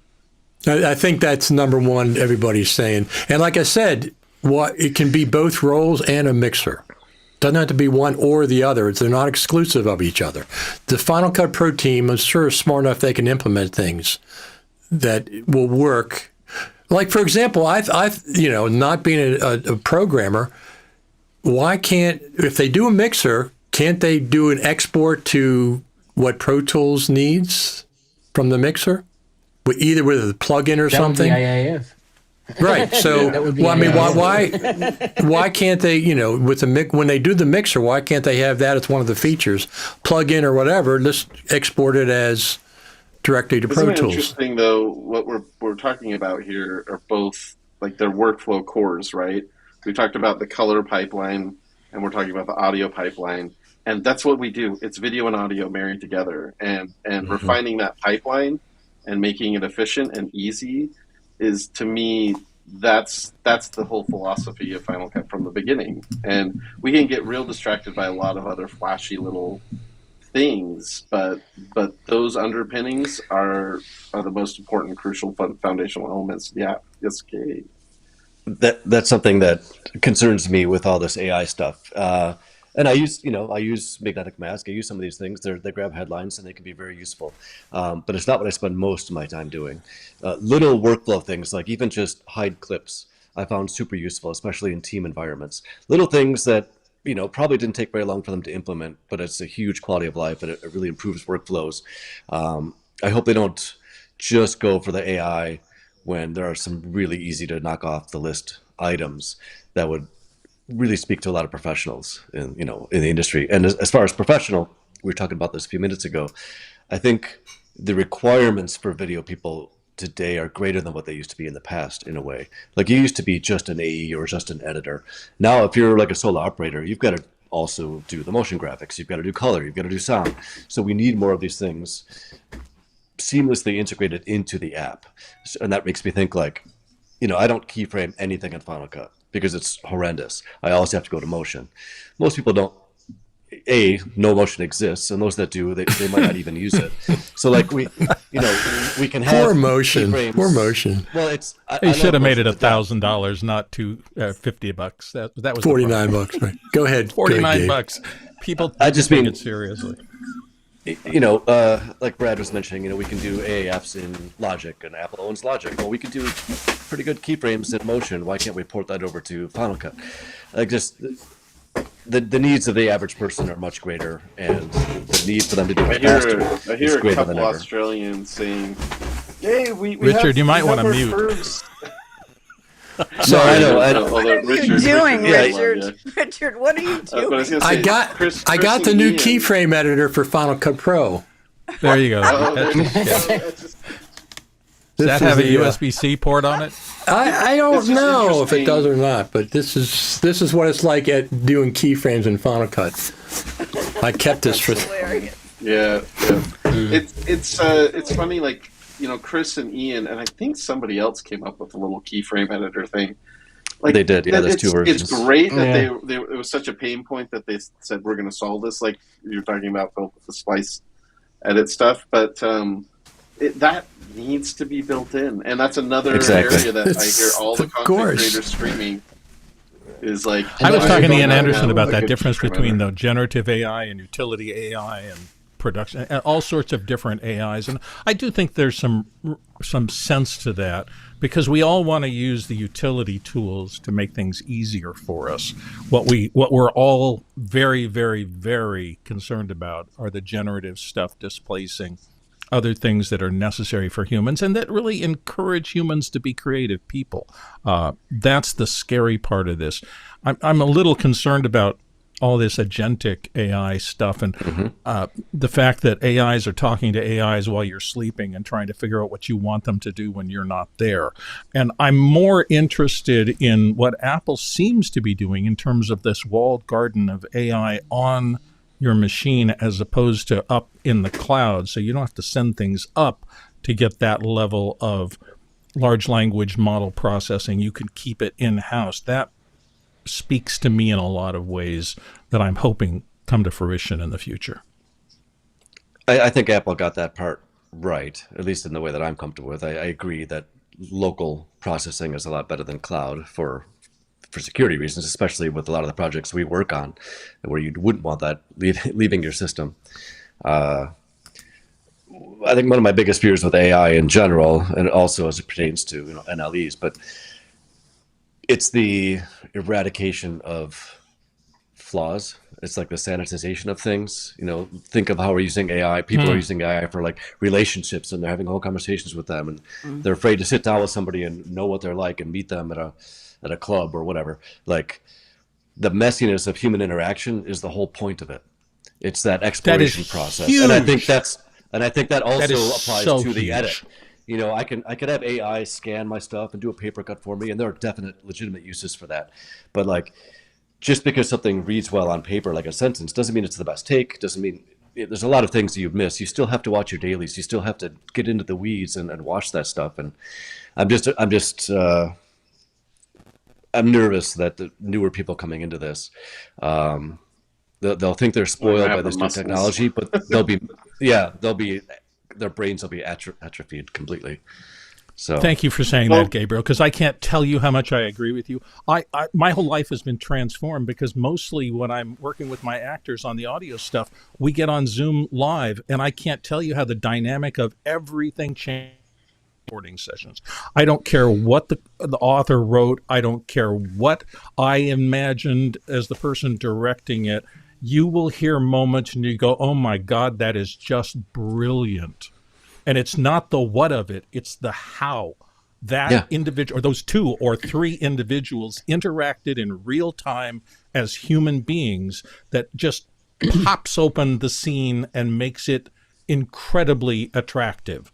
And it wasn't there before, and it wasn't there the first take or the second take. The third take, wow. And you just go, thank God. That's what I've been trying to get to this whole time.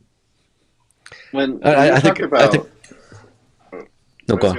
about AI editing, because I think about what these a billionaire might think about video editing, and how they don't understand what it is we enjoy doing. There's a lot of student filmmakers and people I talk to that at first are like, editing seems so boring, it's so tedious. I'm like, hello, have you been on a set? There's nothing more boring than being on a film set. Real quick, also, if it's boring or tedious, then get a different career. That's not for you then. Right. That's okay. But Depends on craft services. Once you understand, once you understand editing and the power of it and the choices you get to make as an editor, I feel like you don't want an auto splicing for most things, like maybe a video podcast. But when you're crafting a scene and crafting a story, you want to have choices and you want to try different things out, and that's the fun of it. It's like ripping the paintbrush out of an artist's hand, and not letting him choose colors. Like we don't like if you're making a tool for editors. You don't want to have it do the editing for the editor. It can be a helpful assistant. There can be lots of cool tools, but that direction is just like you're going to lose the market, because that's not where the fun is. Once the thing is made and delivered or distributed or whatever, it's kind of dead to you as the creator. The whole point of it is the process of making the thing. I mean, yes, you want it to do well or you want to get paid, blah, blah, blah. But like, I want to be doing this. That's why I chose this career. I want to get in the, I want to get messy with all this stuff. I want to have the option to make bad choices as well as good choices, but I want them to be my choices. And like, it just seems like go into banking then. If this isn't, if one finds this process, repetitive or boring, then just do something else. It's okay. We don't all have to be. There's like 8 billion of us. We don't all have to be video editors. That's all right. So it's weird to me, all of it. Totally agree. I don't want anybody doing the cut for me. I mean, or writing the script for me, or even there's a new app out there that I try all these things because I have to know about them, because a lot of like if I'm teaching, people are asking. There's a wonderful service called Aftershoot, and I did a shoot, and I had 600 some pictures, and I put them into Aftershoot, and it says, we will cull for you, we will pick the best shots, we will cull it down to however many you want. And I let it do it, and then I looked at it and I went, there is no way that any AI app can understand the relationships between the people that I'm shooting, or reasons why behind the scenes for political reasons I would not want to use that shot. And those are things that in editing, when you're picking your shots, or even like you mentioned video podcasting, sometimes I have to take out something somebody said to protect them from ramifications, from the company that we're talking about. And an AI wouldn't know how to do that. That's human engineering. That is human. And I love my brain. It's not up to par with all of you, but I love my brain, and I want to be able to use it. I want to be able to use it. So AI, there's certain things I love, and other things just leave me alone and let me think. It's like if I'm directing, people say, oh, you should watch that film and that film and that film. I don't do it because I have these talents inside here that need the joy of coming out. They need the joy of expressing. They need the joy of giving an opinion and manipulating whatever I have in front of me. And that we are all so blessed with that. Creators are a unique breed, and I love you all because you speak my language, and that's something that I don't want AI ever to take away from me. And so today is the last day of spring 2021, right? Yeah. Today's the last day. So the Creative Summit's going to be next 24 hours? I'm going to get out of here. It's heading for 2:00 in the morning, so I'm going to go to bed. I'm surprised Philip's not asleep. I thought he was going to be like this. Head down the keyboard. It's probably going to be a bad. It's probably going to be a bad day tomorrow. But No, it'll be fine. It's been fabulous. And absolutely. Look if you're at all interested in family history, look for Everlasting Family in the iOS App Store next week. It's wonderful. It's really fun. It's a really good app. Absolutely. There's a big market in Utah for that, Philip.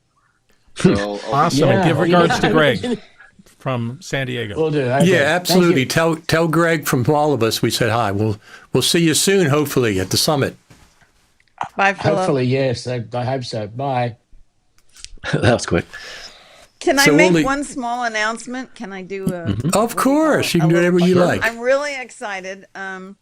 In these difficult times, a lot of us are losing sponsors, and it's tough times, especially for nonprofits. But Black Magic has enlisted for another year, and so the Student Media Collective has a sponsor from Black Magic. We're also working with Canon to provide lenses for the Black Magic camera, and we'll be raising other sponsorships. But I just wanted to publicly thank everyone at Black Magic, Terry and John, and all the people that are doing that. And Brad, you know about this. Richard, you know about this. So it's wonderful. That's my plug. Thank you, Black Magic. Absolutely. Black Magic is a great company. I interviewed Grant Petty couple NABs ago, and he was just so personable and everything. So I'm a big fan of Black Magic. I feel inclined to clarify something I said earlier in the light of this. If Final Cut didn't exist, I'd be all over Black Magic, DaVinci Resolve. However, there's just enough things that Final Cut got right and really right that speaks to the way my brain wants to work that keeps me out of cutting in Blackmagic. But it does have countless amazing things that I wish were in Final Cut. So you just it is the best Blackmagic, of the traditional A/B roll, regular timeline editors. No question about it. Hey, look at Denver here. What is free NFR license of Cinedream's new FX native plugins, no strings. Cool. I think he means us. Yeah. I don't think he means the entire audience. No, you put it in the chat. Richard, send him. Where is the chat? I don't. Oh, you're going to regret that, Denver. So everyone should put your email in the chat. Exactly. I love these. I love these comments like this. What are we? 1 hour 50 minutes, and I get a comment that says, "Just able to hop on. What am I missing?" Well, you want us to recap everything for you for the last hour and 40? I know it's just people just say that just to be silly. Richard, send Denver my email. I'm not going to post it open. Denver should have an email. I'll send him an email and get everybody's information. I think you should send him 6 emails. Absolutely. I do have at least 4 or 5 email addresses. So. I do too. 4 or 5. I think I have 26. I have enjoyed the Cinedream stuff. What kind of a life are you living where you need 26 email addresses? One where I don't go back and clean up old things anywhere near as often as I should. I've been on the web since CB Simulator back in somewhere in the mid-'70s, I think. So way too much water under that bridge. Absolutely. Get an app called Mac Uncle. Have you heard of Mac Uncle? Nope. It's the only app I've found that works really well because I have hundreds of thousands of emails and I'm working to get those off of the email. GoDaddy put me on Microsoft. That's another subject. Ugh. But Mac Uncle will take your emails and turn them into searchable PDFs, and it works in the background, and it's really inexpensive. And you can then go in and download through Mac Uncle, put them on your hard drive, and then erase all those emails. But you still have the comfort of knowing that you can find something. The other apps will make you download everything into one big, huge mess, and then you have to unpack it if you want to try to find something. Anyway, I use Mac Uncle for that. If you want to try to get rid of some of your emails, Bill. I don't know if an app could solve my problem because I have the opposite where if I have a single red one in my mail, all life has to stop until I clear that out. It has to be no. So maybe it's more medication I need. But. That's what I don't even run are Tidy for. Up anymore, which is really terrible of me. Anyway. Fantastic. So the rest of 2026, I mean, I'm always suspicious when there's radio silence about Final Cut Pro. There's been radio silence since they did 12.2 at the beginning of April, right for NAB, but that was nothing. That was like a couple little piddly bug fixes. 12 came out on January the 28th. Normally, they don't do another feature update until at least 6 months has passed, normally. But so that would be July 28th before we would see anything. And typically, they don't do feature updates in the summertime. People are on vacation, nobody's around, whatever. July and August are like dead zones for feature updates. But I think that's going to change, though, because nobody can afford vacation anymore. People are always working 24/7 now. Well, plus, we're in the middle of regime change since Tim Cook's leaving and Turnus is coming in. There's going to be there's got to be some instability. Now, maybe these things will just go on. I mean, I know it won't stop everything, but in terms of what product categories or what the direction is, it's going to be interesting to see if there's a shift. Well, there'll be probably some, but I don't know if it'll affect Final Cut Pro. I mean, I don't think Apple. Final Cut Pro is this big to Apple, so no matter who's in, who's out, unless it's Steve Jobs coming back reincarnated, I don't know if the CEOs even know what Final Cut Pro is. I mean, they mention it once in a while. I'm only joking. That's way down the org chart, but I think in terms of interest and excitement, whatever the direction of the company is, the question is, does your division support that or not? I've seen that happen dealing with CEOs a lot. You know, an ops guy will go out and a marketing woman will come in, and then there is a shift down the line in every initiative that comes through the organization. And you'll just see the reflection of that new personality. So whether or not that happens and how it affects things like niche software, who knows?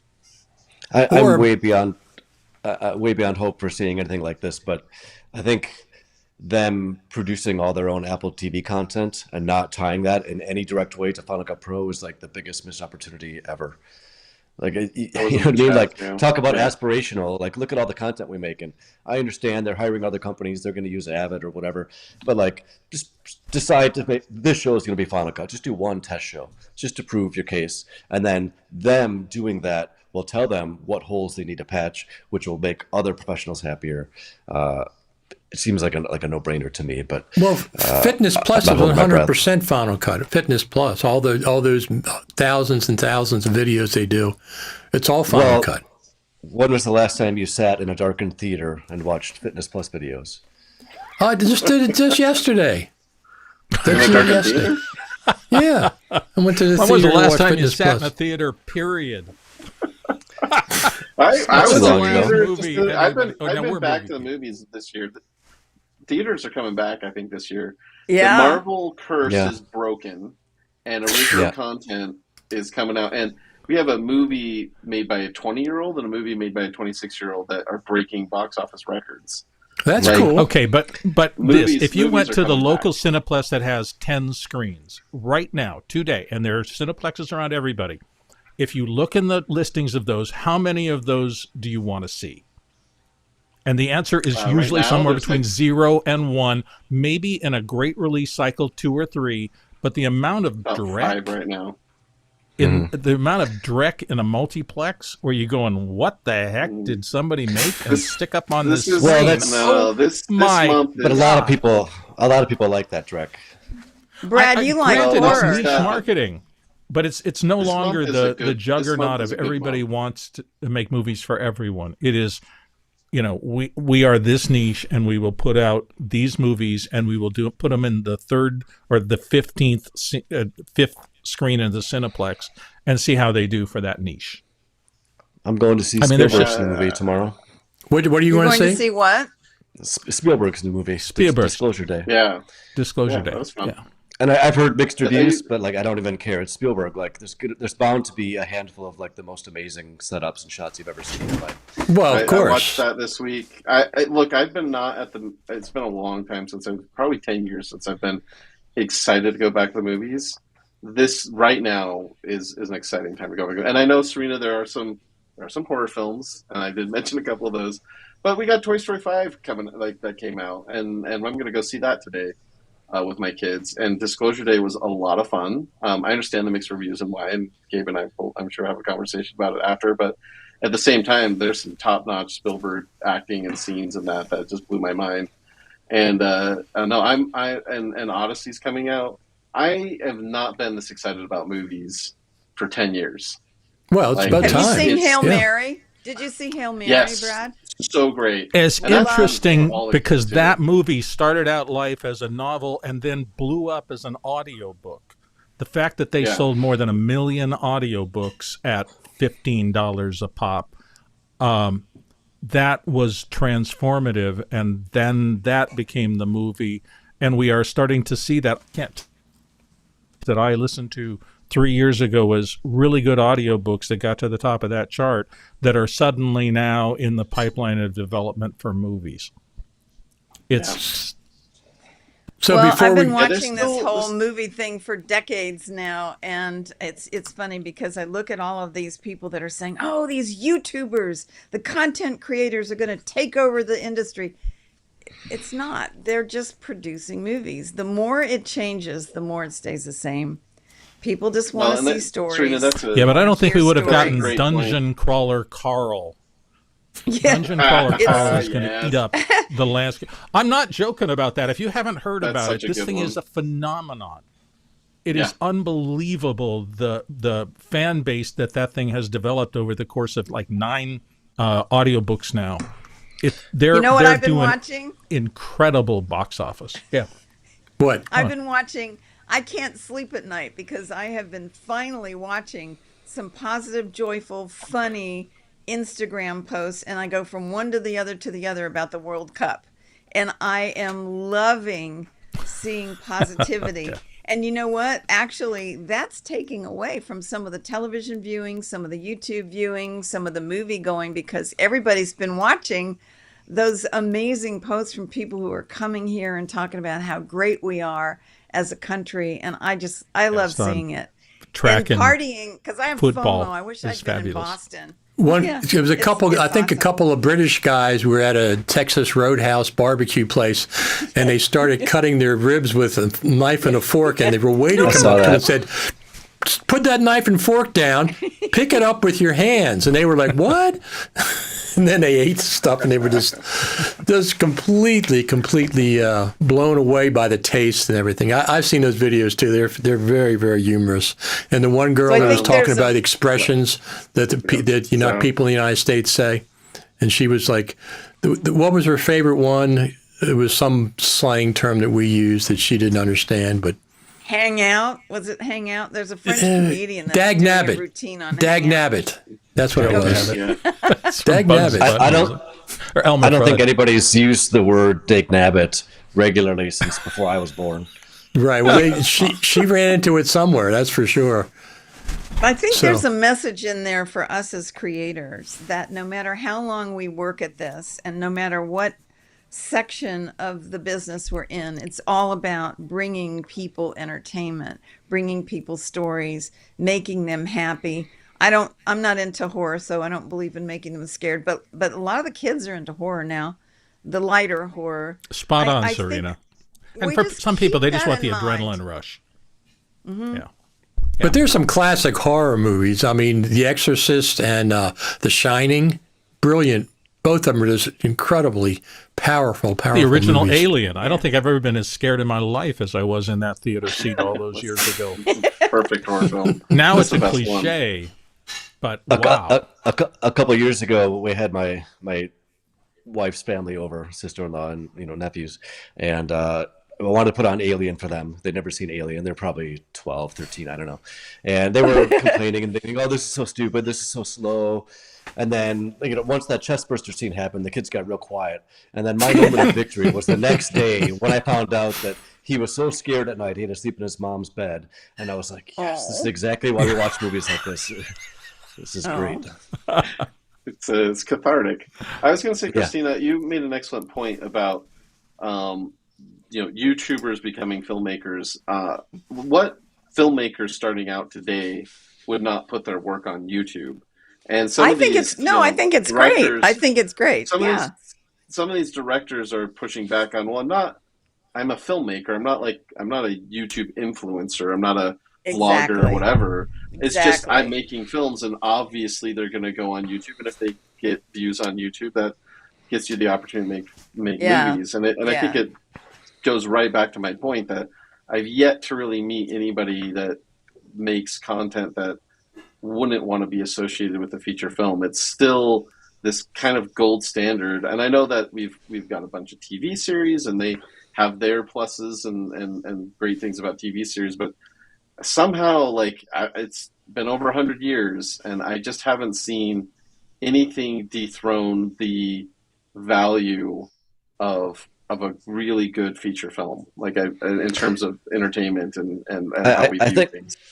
I think maybe because it's like a self-contained entity, just like a book. It's a thing. It's one thing that you I can talk see about. YouTube as a distribution mechanism for creatives, and these young kids, these two young men that are making these movies that are so popular right now. What is that knocking? Is that Somebody at the door? telling us? The FBI are This here. time. Brad's getting a sub. The last time that happened, somebody knocked on his door and he brought him subs. Pizza. That's true. That was Pizza. fun. Yeah, but I think everybody is now saying, well, they're only going to go to the content creators to find new talent. And maybe that's one way of finding them, but they're everywhere. And I think Yeah, these two young men would have been successful no matter what they used as their launch pad. It's just that YouTube took their work and put it into hundreds of millions of people. absolutely. So, Absolutely. yeah, it's just a different way of doing the same thing. I think it's That's my 100%. opinion, and I'm sticking to it. I think it's a What is great that closing knocking? remark. What is that? Is it? It's not me. Somebody's tapping fingers somewhere. I don't know. I'm not touching. It's the ghost of Philip. Philip must be sleeping, and he's still his microphone's I still don't connected know. somehow. But I do know I'm going to have to go have some breakfast because I have another meeting starting and I'm hungry. I got a barbecue to go to in a couple hours. It's been Oh, you that's do? fun. overnight. Make sure you eat with Eat it your with a hands. fork and knife. Yeah, don't use a Yeah. fork and knife. But brisket, you can use a fork and knife. Not ribs, though. I go Yeah, I off have to on go watch barbecue. some That's a more. different I have to- podcast. Yes. I have to go watch some more World Cup Instagram posts before I have my next meeting. Now we got a right. helicopter. They're after you, Brad. They found you. So I met Dick Cavett when I worked at the National Archives, and he was talking about, this is years ago. He was talking about, I said, well, I remember some of your classic interviews. I think John Lennon was one of them, some other people. He said, yeah, but all that stuff's on YouTube now. The people just took it and put it on YouTube. So he doesn't have control over his own library. He was a very, very funny guy to meet. He was great on. Well, that's a on- whole the distribution system, and I don't know if I'd call it pirating, but the fact that you can get access to all this stuff and that the creators of it originally have kind of let things lapse and are not getting any compensation. There are a lot of things to think about here. A lot of things have changed. And Absolutely. the fact that, do LLMs exist without those early people just sucking in vast reams of copyrighted works into the system? Probably not, but that horse is out of the barn. Yeah, they'll figure it out somehow. Change is radical. It says that somewhere up there. Yeah. Yeah. It can be. But sometimes you like to think that you at least know what's coming and that somebody is thinking about not just can we do this, but should we do this? And That's the problem. I think we're all guilty of thinking, oh, this is good. This gives me a little dopamine rush. I can talk into this microphone and it's going to make a picture for me. That's cool. And the next thing you know, Cloning velociraptors was a great idea. I don't know what you're talking about. Well, when people talk about AI and stuff creating for them, can you imagine there would have been no Beatles if there wasn't the interaction between those four guys for years and years and years and years? Human interaction, John Lennon, Paul McCartney, Ringo, and George Harrison, we wouldn't have had that great catalog of music that they did, or the Rolling Stones, or Bob Dylan, or the Doors, or the Who. All these groups are just, phenomenal. yeah, and they human had to get interaction. they had to get identified, singled out, hook up with George Martin, get into Abbey Road, eventually get sick of touring. All of those precursors came to the point where we get an amazing catalog of Beatles music that is going to stand the test of time because it's brilliantly conceived and executed. But Or that artists. Before 30, so Dick Artists Cavett. the same way. Salvador Dali, MC Yeah. Escher. I don't want to go to a museum and see a AI generated art. I want to see what humans have done. Well, and that was my thing about the bell curve turning into, call it a top hat, right? Sharp, flat, sharp. That's my concern about AI. The more people who get conditioned to thinking, I don't have to really overthink this, I can just talk it into my microphone and it'll show up in front of me, and then I can get on with the rest of what I want to do, which is something else. And if that becomes the standard of production, do the muscles that are the muscles of human creativity, where you struggle and struggle and struggle to get it right, do they start to atrophy? And not just for you or me or somebody else, but for the society in general. We see it happening already. There have been multiple studies. You know, people use LLMs for a week and they literally get stupider. I mean, these things happen all the time. I think it's the death of effort is what I am afraid of.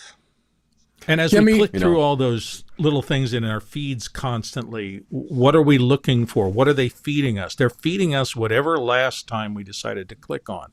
So whether it's car crashes or cute cats or whatever, that loop, that feedback loop. I like cats. I'm going to start clicking on cats. And the next thing you know, your feed is 80% cats. And then you're not looking at anything but cats. That's my reality right now.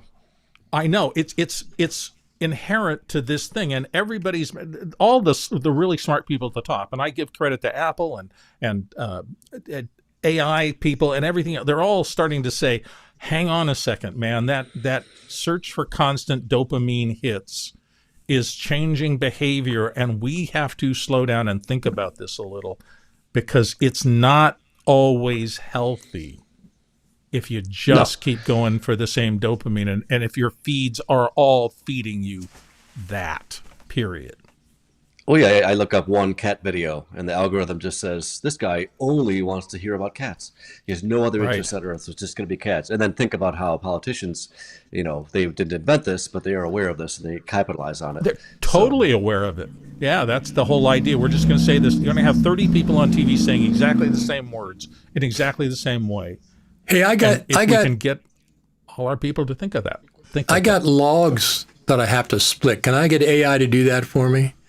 I mean, I have big grounds, yes, you need oak grounds. Can I get some AI to help me? With 2 log splitter feeding robots. And sure, not only can you split logs, but you can split 1,000 logs a day. I have a variety of things that I do, but one thing that I'll never give up is physical activity.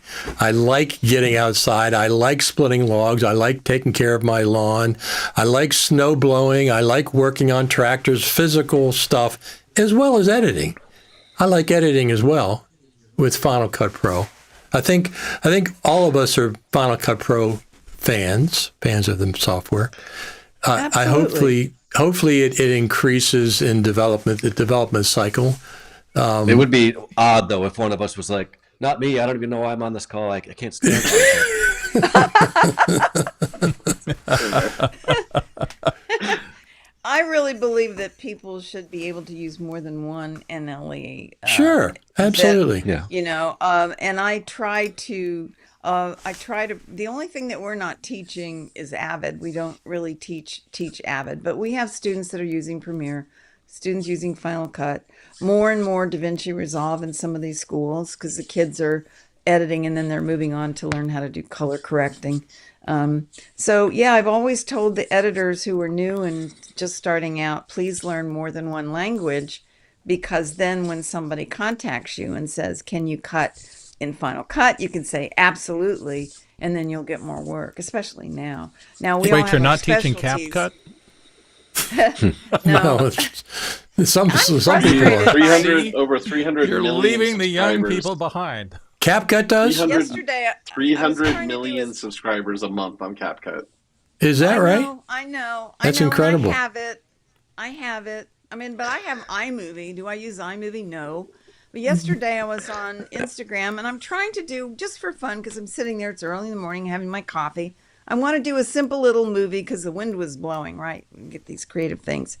Instagram has done away. I could not find anywhere on Instagram using edits that was easy to manage more than one audio track. And you can't do it from within Instagram anymore unless I just wasn't finding it. But in the past, you were able to take the original audio and also use imported music or something else. You've only have one track of audio on Instagram now. So, but those are things that you learn. You know, I think you need to be able to move within any framework. I've been recommending this book from years ago called Who Moved My Cheese? Oh I yeah, don't know that if was you remember that huge book. in the business circus. Of course, I had It's still back when I out was there. working in corporate America. It was rampantly running through corporate Yeah. America's C-suites. Yep. I had a sign on next to my desk that said, "Who moved my cheese?" And I think what that does is it teaches us that in order to be successful, in order to be happy, in order to keep doing what we do and get paid for it, we need to learn how to pivot. You have to pivot. As creators, we might hate AI, but there are ways of using it to enhance our own creativity and not let it interfere. And I think just the fact that we do know how to use some aspects of it is going to help us get hired. Anyway, One thing that always stands out to me about the pro AI argument is a lot of people are like, well, it's so easy. It's going to democratize everything. You can just, anybody can do anything with it. So you better start learning it or you're going to fall behind. It's like, but the whole promise is it's easy. Anybody can pick it up. So what's this argument for, you know what I mean? Like I should be able to just Right. pick it up and Right. here we go. So their own argument kind of unravels itself in that sense. Yeah, I don't hate Well- AI by any stretch of the imagination. No. I use it for. I wish it would cure cancer instead of take away my creativity. And I wish it would split Gabriel- logs. Yeah, Gabriel, my answer to that is that stop thinking about getting jobs done and start thinking about building communities. And I'm dead serious about that. One of the transformative No, you're things right. for me is getting involved in this group of young talent who are working with me on these audio projects on the multicast audiobooks. It's community at the heart. I had a small ear infection. I've been swimming a lot for health, and my DMs and everything were just constantly flooded with my cast and crew and everybody, just the best support group I could possibly. And it felt very much like the early days of Final Cut when I was really connected with everybody in the Final Cut community. If you had a problem or you had an issue, your Final Cut peeps would show up for you and help. Yeah. And that's exactly what I'm finding with my audiobook people. And it's because I've spent the last 2 years building out a community. It was not easy to do, but I think it's going to be the salvation for all of us, no matter what you do. If you start, one of the biggest challenges I had as a Final Cut editor was that I was in my head, in my machine a lot. And when I figured out I didn't need the sound team and I didn't need the shooting team and the rest of that, I could do things on my own. I could be a solopreneur, right? I could take my camera out, I could shoot, I could edit, and I could do enough sound, and I could get the thing done, and I could give it to the client. But I was isolated a lot. And boy, that has changed for me over the course of the past few years. First, starting with the office hours community I got involved with, so I had a lot of people outside my area of expertise there. And now with the audiobook community, because they're just creative people who are desperate to make these connections because it's more fun to create with others than to create by yourself. And it's a transfer on through. And I'm super glad that I took time to do. My advice to anybody is get out of your own suite and build a community, even if it's online, but build a community. It's incredibly important. So, Bill, all of us would like to see an audio mixer in Final Cut Pro. What is your number one and number two features you'd like to see in a new version of Final Cut?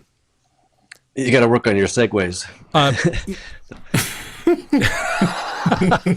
The biggest problem for me is that I am now, I do video work. I still have clients that require me to do video work, but I'm doing it differently than I did before. And I'm spending most of my time in this audio environment. But even more than that, I'm spending more time producing and less time actually doing. It used to be I did all my own voice work and things like that. Well, now I've got a cast of 14 actors. And then all sorts of incidental parts around that, because there's a lot of parts in this book. And so I find myself learning the management, both technically and also emotionally, of groups of people. How, somebody comes in and they're doing a part and they don't feel like they're getting it right. And so you're starting to see this little breakdown of performance because they're not sure. So how do I help them get that confidence and get. And then this I'm talking about is that other people on the Zoom call will join me in helping them find their confidence so that they can perform better. And to me, that has been a revelation, because I haven't had that in a lot of the creative work I've done for myself. I've done it for myself, by myself, for years. And boy, it is such a relief and so much joy when, I hear something and I go, there, that was the character. And it's not just me saying it, even as the director, it's somebody else popping in and go, exactly, I heard it too. It was fabulous. That's where you need to take the character. And then suddenly the whole thing opens up. The hearts all open up. And the next 15 or 20 minutes of performance just gets knocked up a big level, because everybody is celebrating in the success of one member of the group, the team. And boy, that's been hard to come by for the last 15 years. Speaking of celebrating, one of the people in the chat is having a birthday tomorrow. Kiazaru Bin. On Happy Father's birthday. Day? Yeah, tomorrow's Father's Day here. It's Final Cut Pro's birthday. Happy birthday. Final Cut Pro's birthday. 15 This was years. office hours. We would sing Final happy Cut. birthday to you very badly. There's nothing worse than people on Zoom singing happy birthday. The timing is all off. The pitch is all off. It's a disaster. But we embrace it. We embrace the suck, as they say on Embrace the community change, building. baby. Well, I'd like to wish Final Cut happy birthday and thank you for existing, because you gave me a life in editing that I really enjoyed, and I didn't have to carry my Avid dongle around everywhere and rent machines for $5,000 a week. Yeah, that was wonderful. So thinking back on the early days and then thinking back on when they announced Final Cut 10, it was fun for a little while in that room. Honestly, it was. Everybody got kind of excited. And I just think, we have a tendency, and we all want new features, but I'm thinking about that huge team of people that worked off and on all these years to give us something that has changed our worlds. And I just want to say thank you to, if they're listening, thank you. That's what I want to say. I'm glad you said that. And I've tried to echo similar sentiments in some of these calls in the past, that yes, we can get critical and we can get nitpicky and we can desire certain things, but it's like you always, hate the things you love. It's only because we love it so much, we use it so much, that we see where the holes are. We want to spend more time in it than less time. So it's just out of a lack of care for the product and joy for the product that we want to see it grow and advance. It's not like, I don't think any of us are ever trashing the team or, trying to throw anybody under the bus. It's out of great respect for what they've built, so that we're here. Otherwise, we wouldn't have calls all the time publicly about it. So, I'm glad And we wouldn't do this. No, exactly. Absolutely. To everybody who's ever been on a Final Cut team at any point. That's what I meant to do. To now. Thank you. Thank you for changing what a lot the of heck? lives out there, making things a lot easier. Richard's broken. I don't know what the heck's You've going got- on. AI trumping. Were those Trump did confetti that wrong. pieces sentient? Are they all? No, I pressed one of the wrong buttons. This never mind. Hey, Playing back the whole thing in Brad, 10 can seconds. you give John, the new CEO, my phone number? Because since Tim's going out, I'll do that, Richard, since I definitely know him and have his contact information. Well, probably could find his email somewhere. yeah, I'm sure. I've emailed Tim Cook. So, Before he leaves, I was hoping that we'd get to go to another Creative Summit at the Apple Spaceship Campus, and I was going to try to get to meet Tim Cook just for 1 minute. Just for 1 minute. That would be cool. But I don't think that's going to happen now. Are we going to see a Creative Summit in 2026? Or no more I Creative sure hope Summits? so. I'd hope so, too. The website still says soon, right? And Yeah. it's been 6 I don't months know. of that. No, the website, the last thing we had was December 31st, and they said, oh, we got this, Apple's going to do this great thing at NAB with us. And it was just, normal, and a normal Final Cut Pro stuff. And no update since then. That's the thing that's aggravating, is they tell us these things last August, we're going to let you know in December what's going on. All the tracks for the Final Cut Pro Creator Summit. And then that came, and they no mention of it, just talked about NAB and stuff, and no mention. Completely keep the users in the dark. There's no reason for that. Just say if you messed up your schedule, just tell us. Say, okay, we made a mistake about scheduling it. We're going to try to have it in November 2026. That's what I expect to hear from them. And we have our nice comment about Off the Tracks, of course. Happy birthday to Off the Tracks documentary. Tracks. Absolutely. That's true. Yeah, that was 8 years ago. Wow. Flashing back to the screening in Amsterdam. We were all in Amsterdam. Remember that? Yeah, for the 30-minute preview cut. Yeah. And we had the one at NAB in the hotel. First one, that was great. Yep. Yeah. The first summit I ever attended was the one where you showed Off the Tracks. Showed the full unfinished cut. It was like 63 minutes. Yeah. Yep. That was 2017, and then 2018 is when it came out, and we did the LA showing at the Lassie Pug. I was there in June. Yep. I was there. And then later that year, in October, Emery from Frame.io, and it was sponsored by Light Iron, Frame.io, and LumaForge. We did a New York screening, so that was good times. Absolutely. All right, I have to go, Richard. I'm sorry to say goodbye to everyone, but thank you so much. Yep. It's so nice to see you, and Bill, we do have this community here, right? With all of us, it's you're right. It's about it is community. more important than we think. And at the end of the day, the stuff enables, but it enables people. Yeah. And what matters is the connection between people. Yeah. If you work on that, if you are careful with that, that pays dividends long after the tools stop being relevant. Most of the main people. reason There's a few. The main reason I want a community is to build the resistance against AI. So I'm for community for that. It's a pretty big and pretty rapidly growing community of resistance. Are we against using that. AI to build this community against AI? Let's do it. What could Thanks go for wrong? having me. Yeah, exactly. Take off. Bye, guys. Thank you. You are the best, every one of you. I really appreciate you stopping by today, and we'll talk soon. Hopefully at a creative summit in November 2026. That's what I'm expecting. Anytime Thanks now. for having us on, Richard. Thank you guys, Bye-bye. gals. Bye-bye.